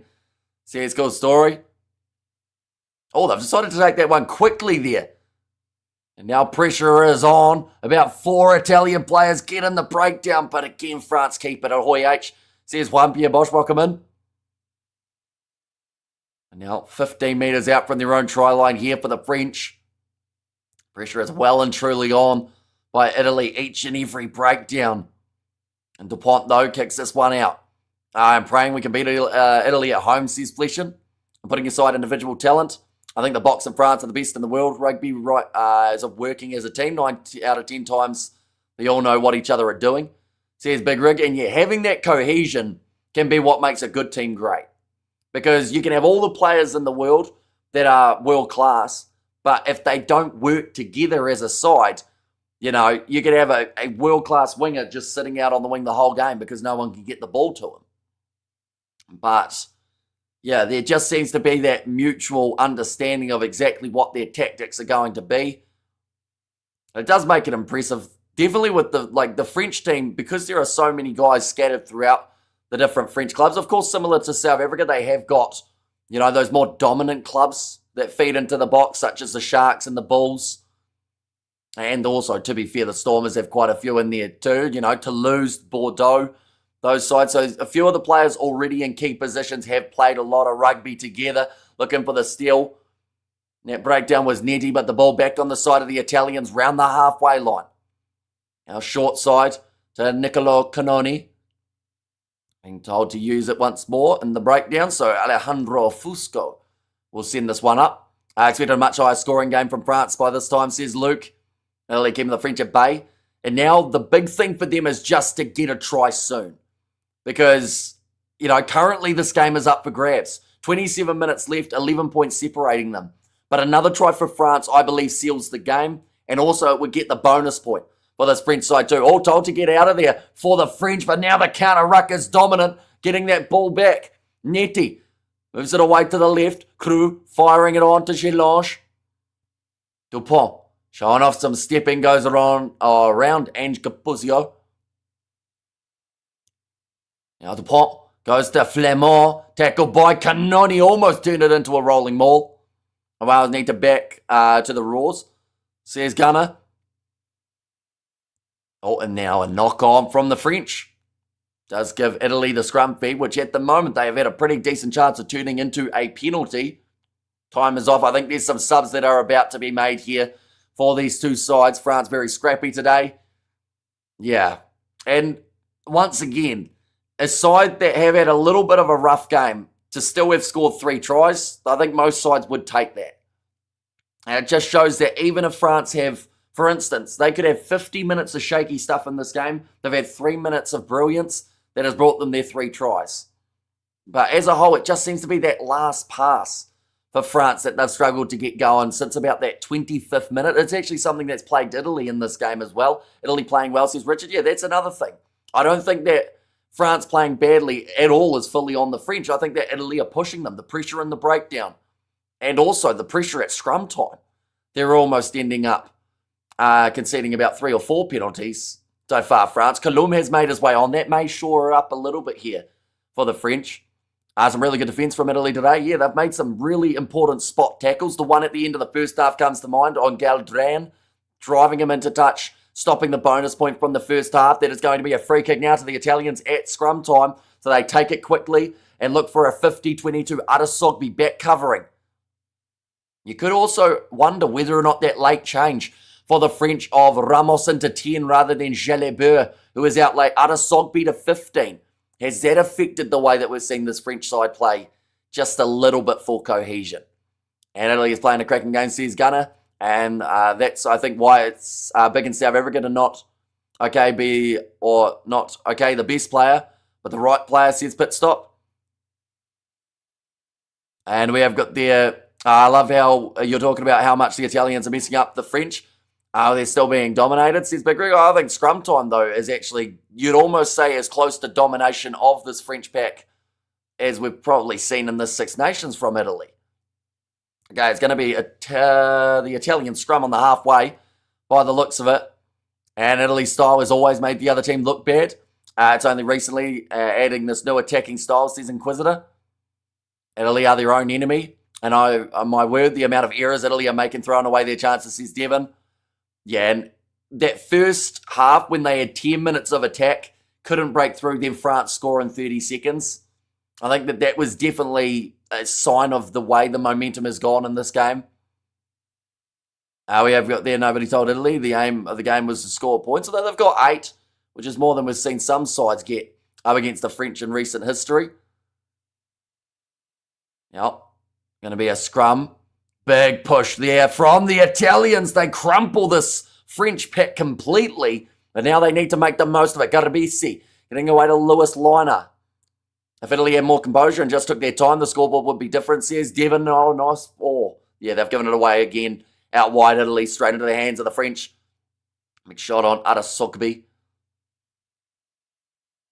But yeah, scrums, once again, I don't think I've seen the French scrum have this much trouble. And come on, Italy, says Joe Man. Now passed on the outside to Gelange. Sits down. Fusco was in front of him. Looks like Italy have also made a couple of changes here. Did see there Federico Ruza is now out on the park. As well as Demchev in that number 16 jersey. Again, just giving it away, says Devon. And we have got there. So where would you rather go on holiday, France or Italy? Says Big Rick. What does that have to do with this rugby match whatsoever? I know that my younger cousin at the birthday dinner, she said that she wanted France to win because they have the City of Love, Paris. And I said, they also have Antoine Dupont. And she said, who's that? So I threw her out the window. But no, yeah. The French are favourites. They should win this game in France, but we'll wait and see. Other than just a thought, says Big Rick. Oh, I'd love to go to both. I think my mum's been to both. But she went probably about 30 years ago. Italy have to score next. They need a losing bonus point, especially with the last 2 games being England and Wales. It's a tough battle, not necessarily bad mistakes or unnecessary errors for both France and Italy, says Crom. And now Adesogbi around the halfway line once more. France, they still want that one more try to give them the bonus point. Something that they haven't managed to get just yet. Right now, Italy probably one of the best scrums in the Northern Hemisphere, says Zero. Yeah, very underrated. We all know it was a grubber kick, says Inquisitor, and British Copy right now saying Are they playing badly? Says Crom. Now this one's going up. Oh, beautifully slapped back by Bielbiaré. Charles Olivon. He's made his way on the field too. He almost just kicked that into his teammate's head and toward the bomb, but Bielbiaré chasing after this one. Montijuani from inside of the 22. Goes straight into the hands of Ramos. This one's going high. Have you ever heard of Paris syndrome? People who were so disappointed with Paris that they literally got sick. I'm not joking. Google it. No, she's 10. So she still has a nice... the thing is, when you're younger, you can have a perspective on the world that's just so much better than anything adults have. You know, you're still, in a way, naive with everything. You can be a princess when you're older. I'm talking about my 10-year-old cousin, not myself, in terms of my ventures, but... you know, you just live life and you love it. You know, you go out and play. And nowadays, you know, adults go, oh, you know, you're in trouble if you go out and about. But like, it's just like, just enjoy being a kid. You know, want to go to Paris. We have got the Asian tourists posting countless videos. How disappointing Paris is, says Powerbite. And southern Italy is beautiful.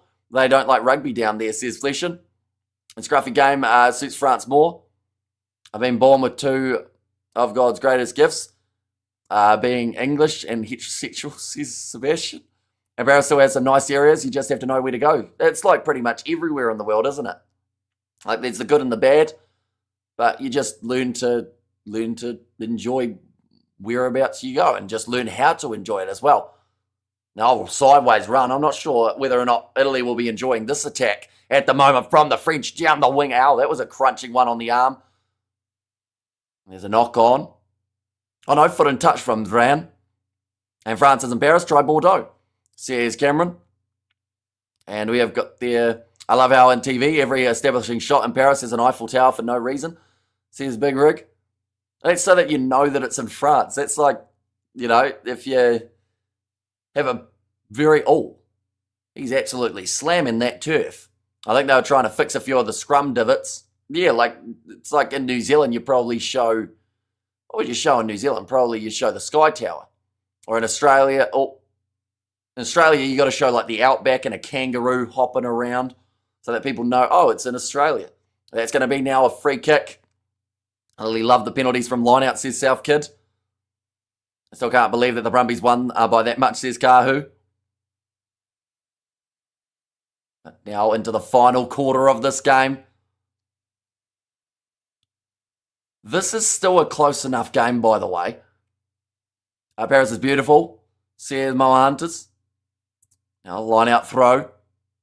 Taken by the French line-out. Pietro Malvaca now out there. We also see Alejandro Garbisi. He has made his way onto the field. Now this maul shaping up nicely. And Italy need another try to make it exciting, says Big Rig. Yeah, it would make things very intriguing. Although at the moment, France look like they're in a very good position on the park. Now running it forward. Just a few metres out from the goal line. Dupont goes away to the left. Good attack and run forward from the big number 21. Now Ramos out to Arasogbe. Fires it on to Bielbiaré. If anyone was going to be able to break the French drought of no tries in this half, it would be that man, Chelange. Hits it up again, 10 metres out from the line. Dupont goes to Kalum, low tackle from the opposition number 18. It's a bit of 18 on 18 violence between those two. Now Miafu gets a couple metres out to pressure on Dupont. Almost still manages to wrestle his way over. Looks like a good chance to get a steal in the breakdown. Italy, no, they give it away. Penalty now for France. 5 metres out from the try line. Imagine Italy win this 22 points to 19. Says Big Rig. And if Australia get the Outback and Kangaroos, what do the Kiwis get? Normally a Sky Tower or like a shot of a random Kiwi bird, isn't it? And Italy need another try to make it exciting.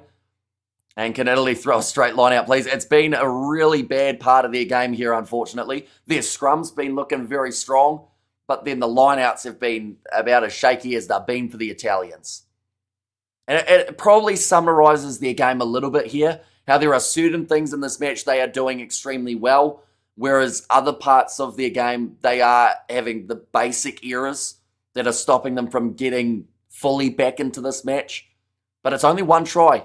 at the moment that can completely change the outcome of this contest. It looks like the quick tap is on the cards here for France, though. Dupont uses it quickly. Flamand carries it up himself. 2 metres out from the try line now for France.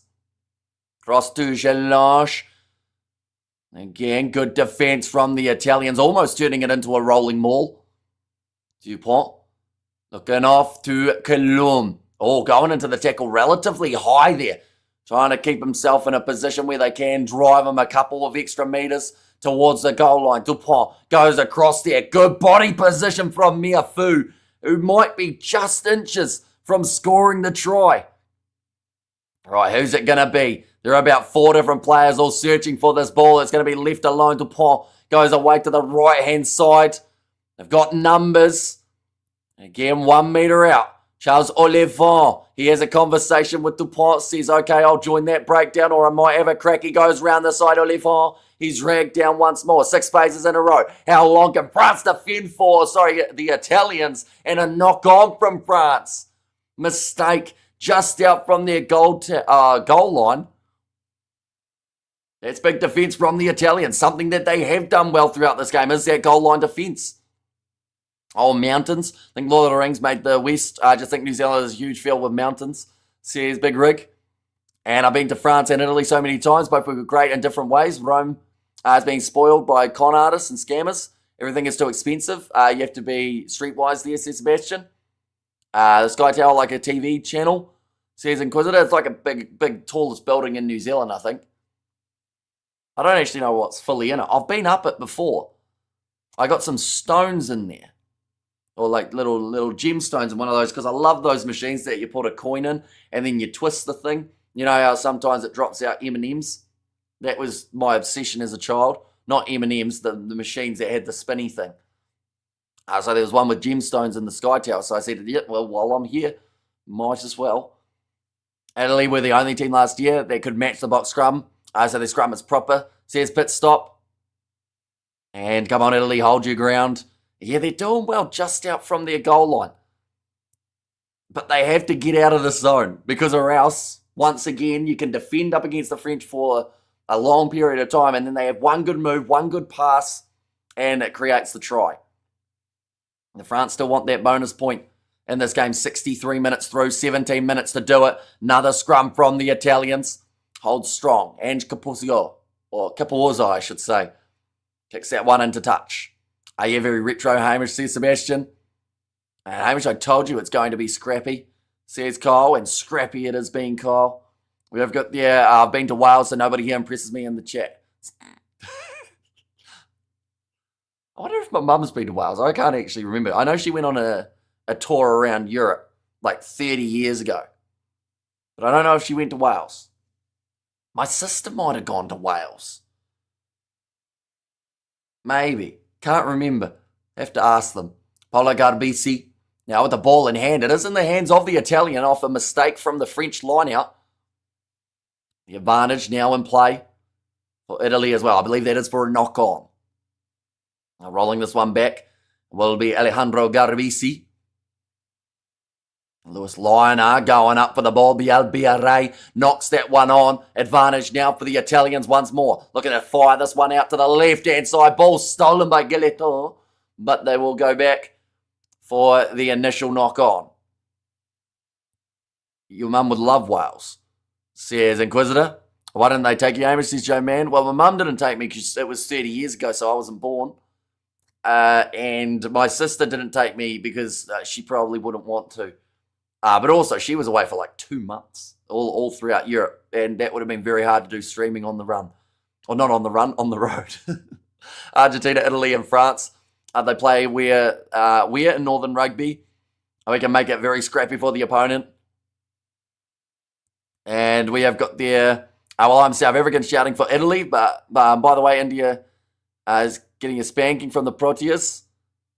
We were so close to the end of this game. I was going to watch that one after. We had managed to avoid spoilers for a majority of this match. I know how many runs South Africa got because someone mentioned it at halftime, but we almost got there. So close.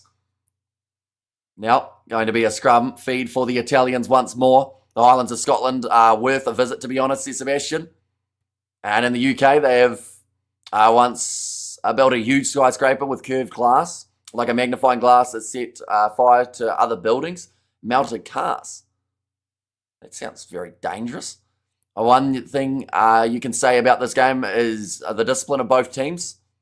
And Italy need to get a try here, says Ronnie. Yep, if they get themselves a try with more than 10 minutes to go, this gets to a very intriguing finish. But once again, France are one try away from ending this game. Tune into a travelling channel, says Blicky's there. We've had a lot of stoppages throughout the second half. I think we're up to about our 7th scrum.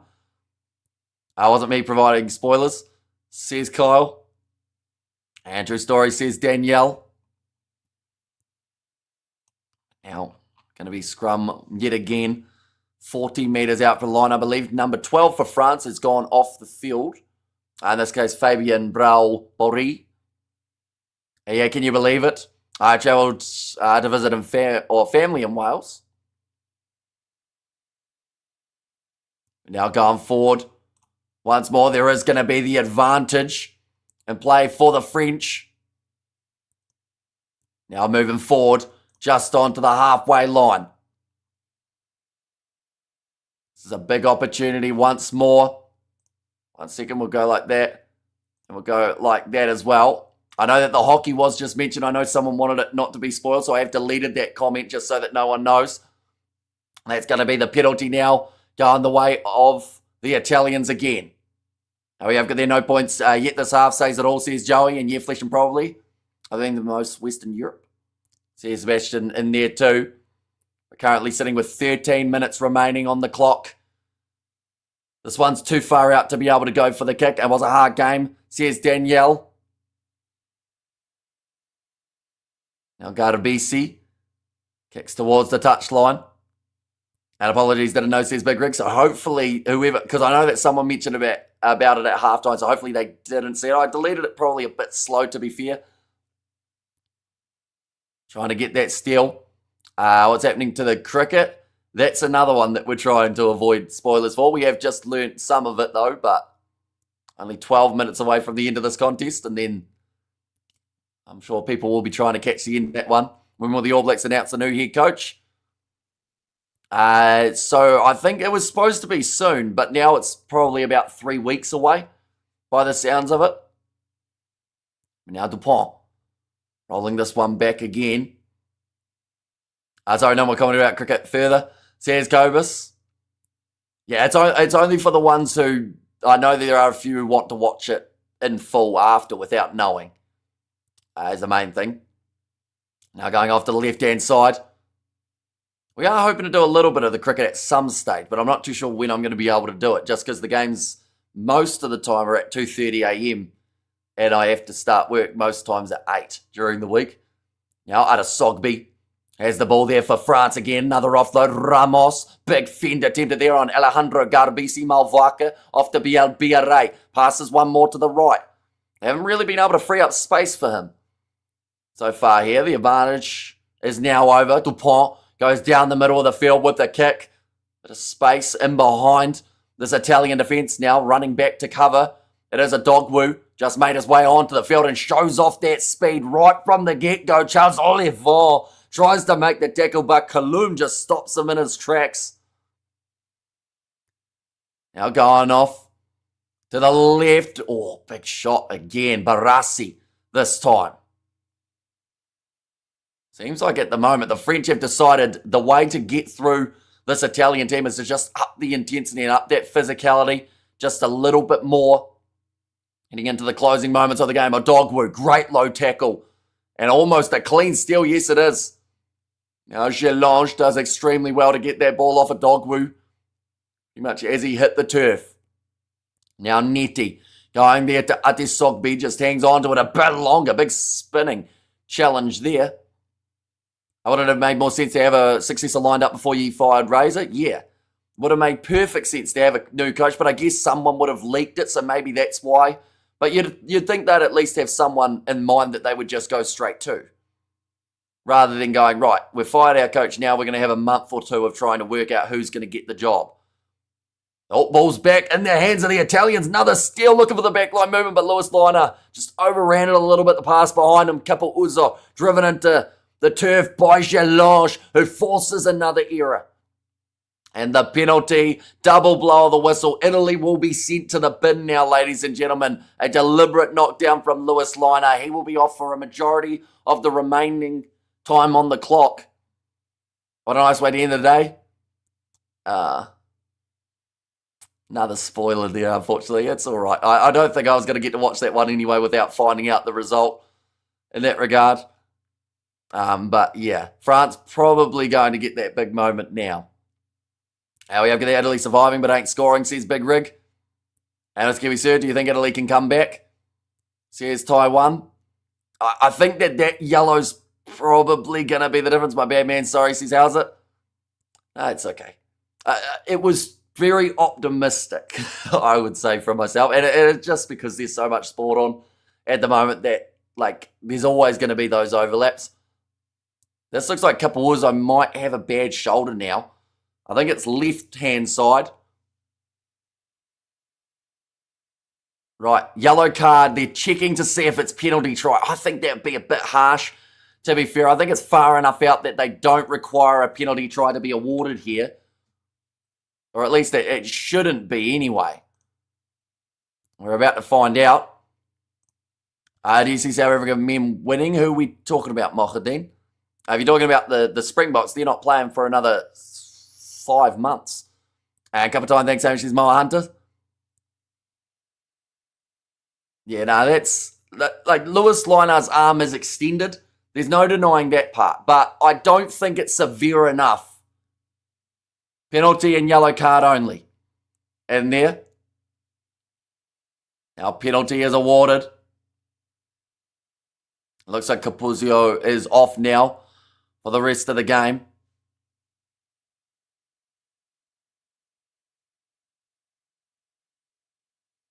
Okay, I think they were just saying it doesn't make a difference because he's a prop. So they're saying that the injury that was taking place, it didn't really affect the game. So they're going to try and keep this one going across. Only the 10 minutes remaining. Now France have a brilliant chance to get themselves that bonus point. Nicely taken by Noche. Now moving forward, Malwaka. There's another penalty advantage now. Dupont moves away to the right-hand side. Going across field. Ramos with the crossfield kick. It is the try out wide. And it's going to be the youngster who got put into the starting lineup, Gael Dreyan, who scores it. France now take this game surely. And that is the bonus point now too for the French team. 24 points to 8 the score. With still the kick to come. And I hope Italy's hopes and dreams, says Big Rig. Yeah, that yellow card was the brutal one. That was going to make the big difference. That's the Six Nations over, right? Not necessarily. If France ended up losing to England or Scotland, both sides in Ireland and Scotland would still have a chance of winning. The man and acres of space. Yeah, and that's the risk. When you lose a winger for the Italians, I believe what happened was because they didn't have Lewis Liner on the near side of the field, they decided to stick Monty Ioane over more to try and make it a little bit more cover next to the rolling maul and just left the massive amount of space. Mathematically, no. In reality, yes, says Big Rig. And that one has gone over. What a snooze fest. Says Truth and Justice. Was it going to be anything different, though? When you consider, like, this is still probably a reasonable score and probably low for France in this case. It's a nice finish from Dreyan. Do you like me, says Mohadin? We're not doing this again, Mohadin, are we? You've done this every single day so far. We've had it about the last 20 days of streaming. And we've answered every single time to give you that little bit of, I guess, bit of support or a bit of, I can't even think of the word now, but it's still the same answer as it was yesterday when you asked. We have got their time left, says Martin. At the moment, there is another 7 minutes remaining. And now 26 points to 8, the score here. And all I'm going to say is if France get another converted try, France by 25, my prediction is pretty spot on. They had both wingers off the field. Capuzzo was off getting checked and the other had a yellow. Says LB, although Capuzzo's playing 15 in this game. Lewis Liner and Monty on the wings. And Amish, you need to saw the road runner that says I like Mohadin. You put it up every time he asks, says Big Rig. Do you see South African men on cricket winning? We're trying to avoid any sort of things to do with the cricket for the final 7 minutes, just for people who want to watch that game later on. Watch the finish of it after this one takes place. Our answer was no, I think, says Sebastian. And 6 minutes left or about that, says Holdy. Now, Charles Olivon. 6.5 on the clock. France don't look like they're quite finished yet. Definitely because of the fact that they do have that man advantage. They can use it in their favour. Around the side, Italy need to score a try a minute. Says Big Ring, and cheers for the commentary, mate. Says, but stop, no worries at all. We are going to be back next week for Super Rugby in the URC. And then also after that, we've got the following week back to the Six Nations. It is a bye week next week for anyone who doesn't know, which means no games in Six Nations will take place. But in around 12 or 13 days' time, that's when the next round will start happening. And while we've got a bit of a sub break here, there we go. These are the remaining games of the Six Nations competition. Ireland versus Wales as a Saturday morning fixture for us here in New Zealand. So that'll be a Friday night game. Jalange makes his way off the field. A solid performance from the number 8. Had some crucial turnovers throughout the later stages of the game as well to help his side in the end to get over the line. Mikel Gilliard, though, the one who does make his way on, one of the promising youngsters for the French. Scotland play France, Italy play England. Those are the other two games taking place in round 4 of the competition. Montiani was replaced by Odogwu about 10 minutes ago. My apologies. So Odogwu was out on the wing still rather than Kapuozo. Now, rolling ball here. Moving forward. Going off to the right-hand side. The kick in behind. Oh, 50-22? No, the ball just doesn't bounce nicely. And that probably sums up the second half for Italy right there. It was a good kick downfield. Looked like it was a 50-22 for all money. And then the ball just kept on bouncing back into the field of play. A little bit similar to what we actually saw for the kick from Italy in the first half that resulted in their try for a couple or so. But in that case, the bounce of the ball just wasn't quite favourable. So I want to say both Six Nations and Super Rugby are delivering great rugby in Six Nations or T20 as well. So here's Jerome. And Italian hand gestures from the doctor. And also we have got there, would be nice if Italy get a bonus point. Says Martin Antoine Dupont will make his way off for Serran. So if Italy to get a bonus point here, they would need 2 tries. As 10 points wouldn't quite be enough, which would be a try and a penalty. And Quesada, so mad, he came down to the field. You know, it's just whatever they said at halftime, I assume was the opposite of what we've seen from Italy in the second half. You know, they would have wanted to come out firing. They would have wanted to take their opportunities, and sadly, they just haven't been able to score the points. I'm going with Italy when they face England. This one's going to be fed in by Baptiste Serran. I'll wait to the left-hand side out to Louis Bielbiaré.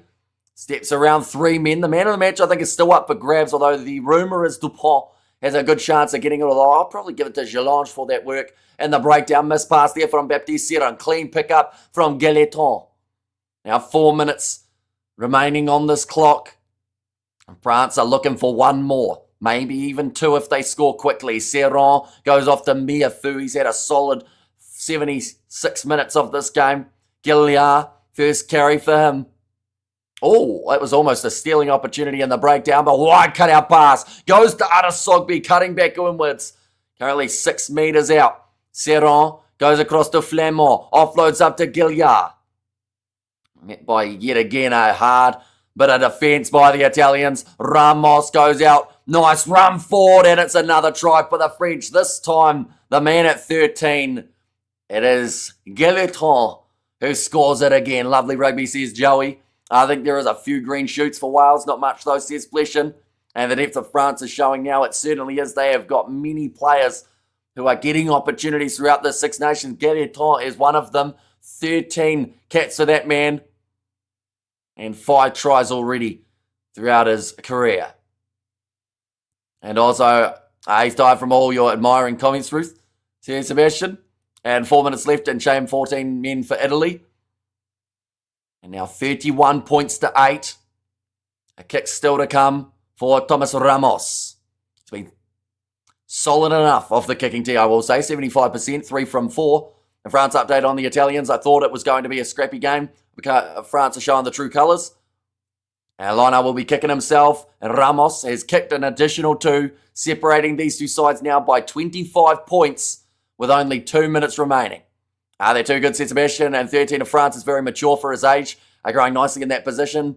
Yeah, he's just classy, isn't he, Gailleton? Like, a lot of players would have gone, oh, I have to shovel this on quickly because of the player being on the outside and a dogwoo covering, but he just waited, got through the tackle, and then had all the space to be able to just run that one forward. Oh, Italy slapping that one back, although France get the possession once more. And France still no cards against them, says South Kid. And France banging it over now, says Ruth. Now Miafu, oh, it was close. He's begging the referee there, but doesn't receive the penalty. He does now get it. So obviously Andrew Brace decided it was enough to convince him.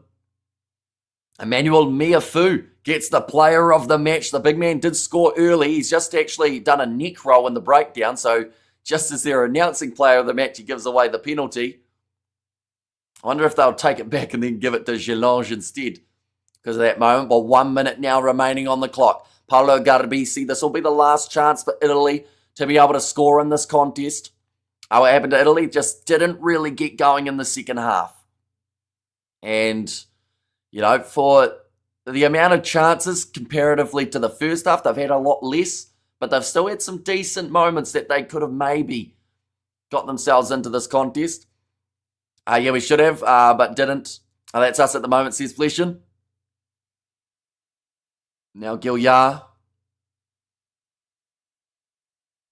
He's definitely going to get himself some minutes in that game up against Scotland. Now inside ball, Alejandro Fusco. 18 seconds left for Italy to score themselves a try. It would be their second of the match.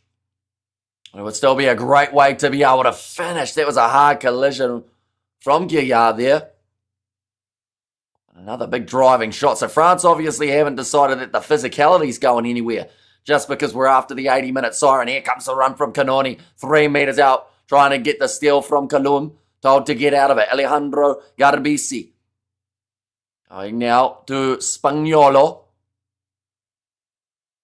Fusco. Oh no, in fact that was Garbisi this time. Now Odiasi.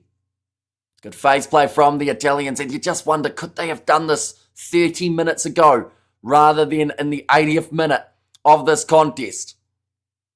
Now Garbisi again. Goes on to Garbisi. 2 Garbisis in the lineup currently for the Italians. And Polo now with the hands on the ball. Miafu couldn't get the steal. 11 phases in. It's probably close to the most that we've seen from Italy throughout this whole contest. Now Garbisi pops it up again to the big lock. Kalum was on the ball, but then goes down to his knees. And great defence, says Sebastian. Yeah, this will be impressing Fabien Galtier if they can hold this off. Oh, big chopping tackle from France again. 10 metres out from the line. Garbisi now shoveling it on the outside. Still no penalty advantage. And they will just drive him into touch from France. That'll close out the game. And 33 points to 8. The end score. And at this contest. I'll try not to do too many cricket updates, Joe, man. I know that the people were trying to not end up finding it out. So what I will quickly do is I'll remove that one. It's nothing personal, but it's just so that no one ends up seeing it. I have seen it, so I now know. But we have got there. France, definitely the best team in the world right now. Says the Sporting Kiwi. Hamish, you said 25. I did. But I also did say it could be close. Although that was dependent on whether or not Italy ended up doing well. Geez, what a way to finish. Hammered that guy into touch. Yeah, tackled about 5 metres from the sideline and then just driving him over to the side. And smashed those likes up some. Be at least 250 likes and Italy look angry. I think that's just down to the second half. The fact that they were in this contest and then it just slipped. And, you know, scoreless across 40 minutes of rugby is never nice, whether you're the underdog or the favourite. And Italy, they got their try of Capuzzo. Outside of that, just the 3 other points. France would beat South Africa right now, no problem. Says wash and dry. And Hamish, is it too early to say Wales are back? I know they lost, but to play such an amazing rugby and after being hammered by the Box in England is a huge improvement. Says Jerome. I mean, to be fair, they got hammered by France and also the English the most recently, but I don't think they're back yet. But they've shown signs. They're just a very young team. And they just need probably, I'd say, 2 or so years to really find their rhythm. But nonetheless, I do thank you all very much for tuning into this live stream. We've got plenty happening next weekend, although once again, the Six Nations, there is a bye week that has taken place, so no rugby will be happening for internationals in terms of the Six Nations comp, but we will still have the URC, we will still have Super Rugby as well, and then the week after that, it's back into the Six Nations, Super Rugby continuing, and also the Sevens will be in there as well. But thank you all very much for watching. If you did enjoy, be sure to leave a like and subscribe to the channel. Are they taking French or English to each other, or were they talking English or French to each other at the end?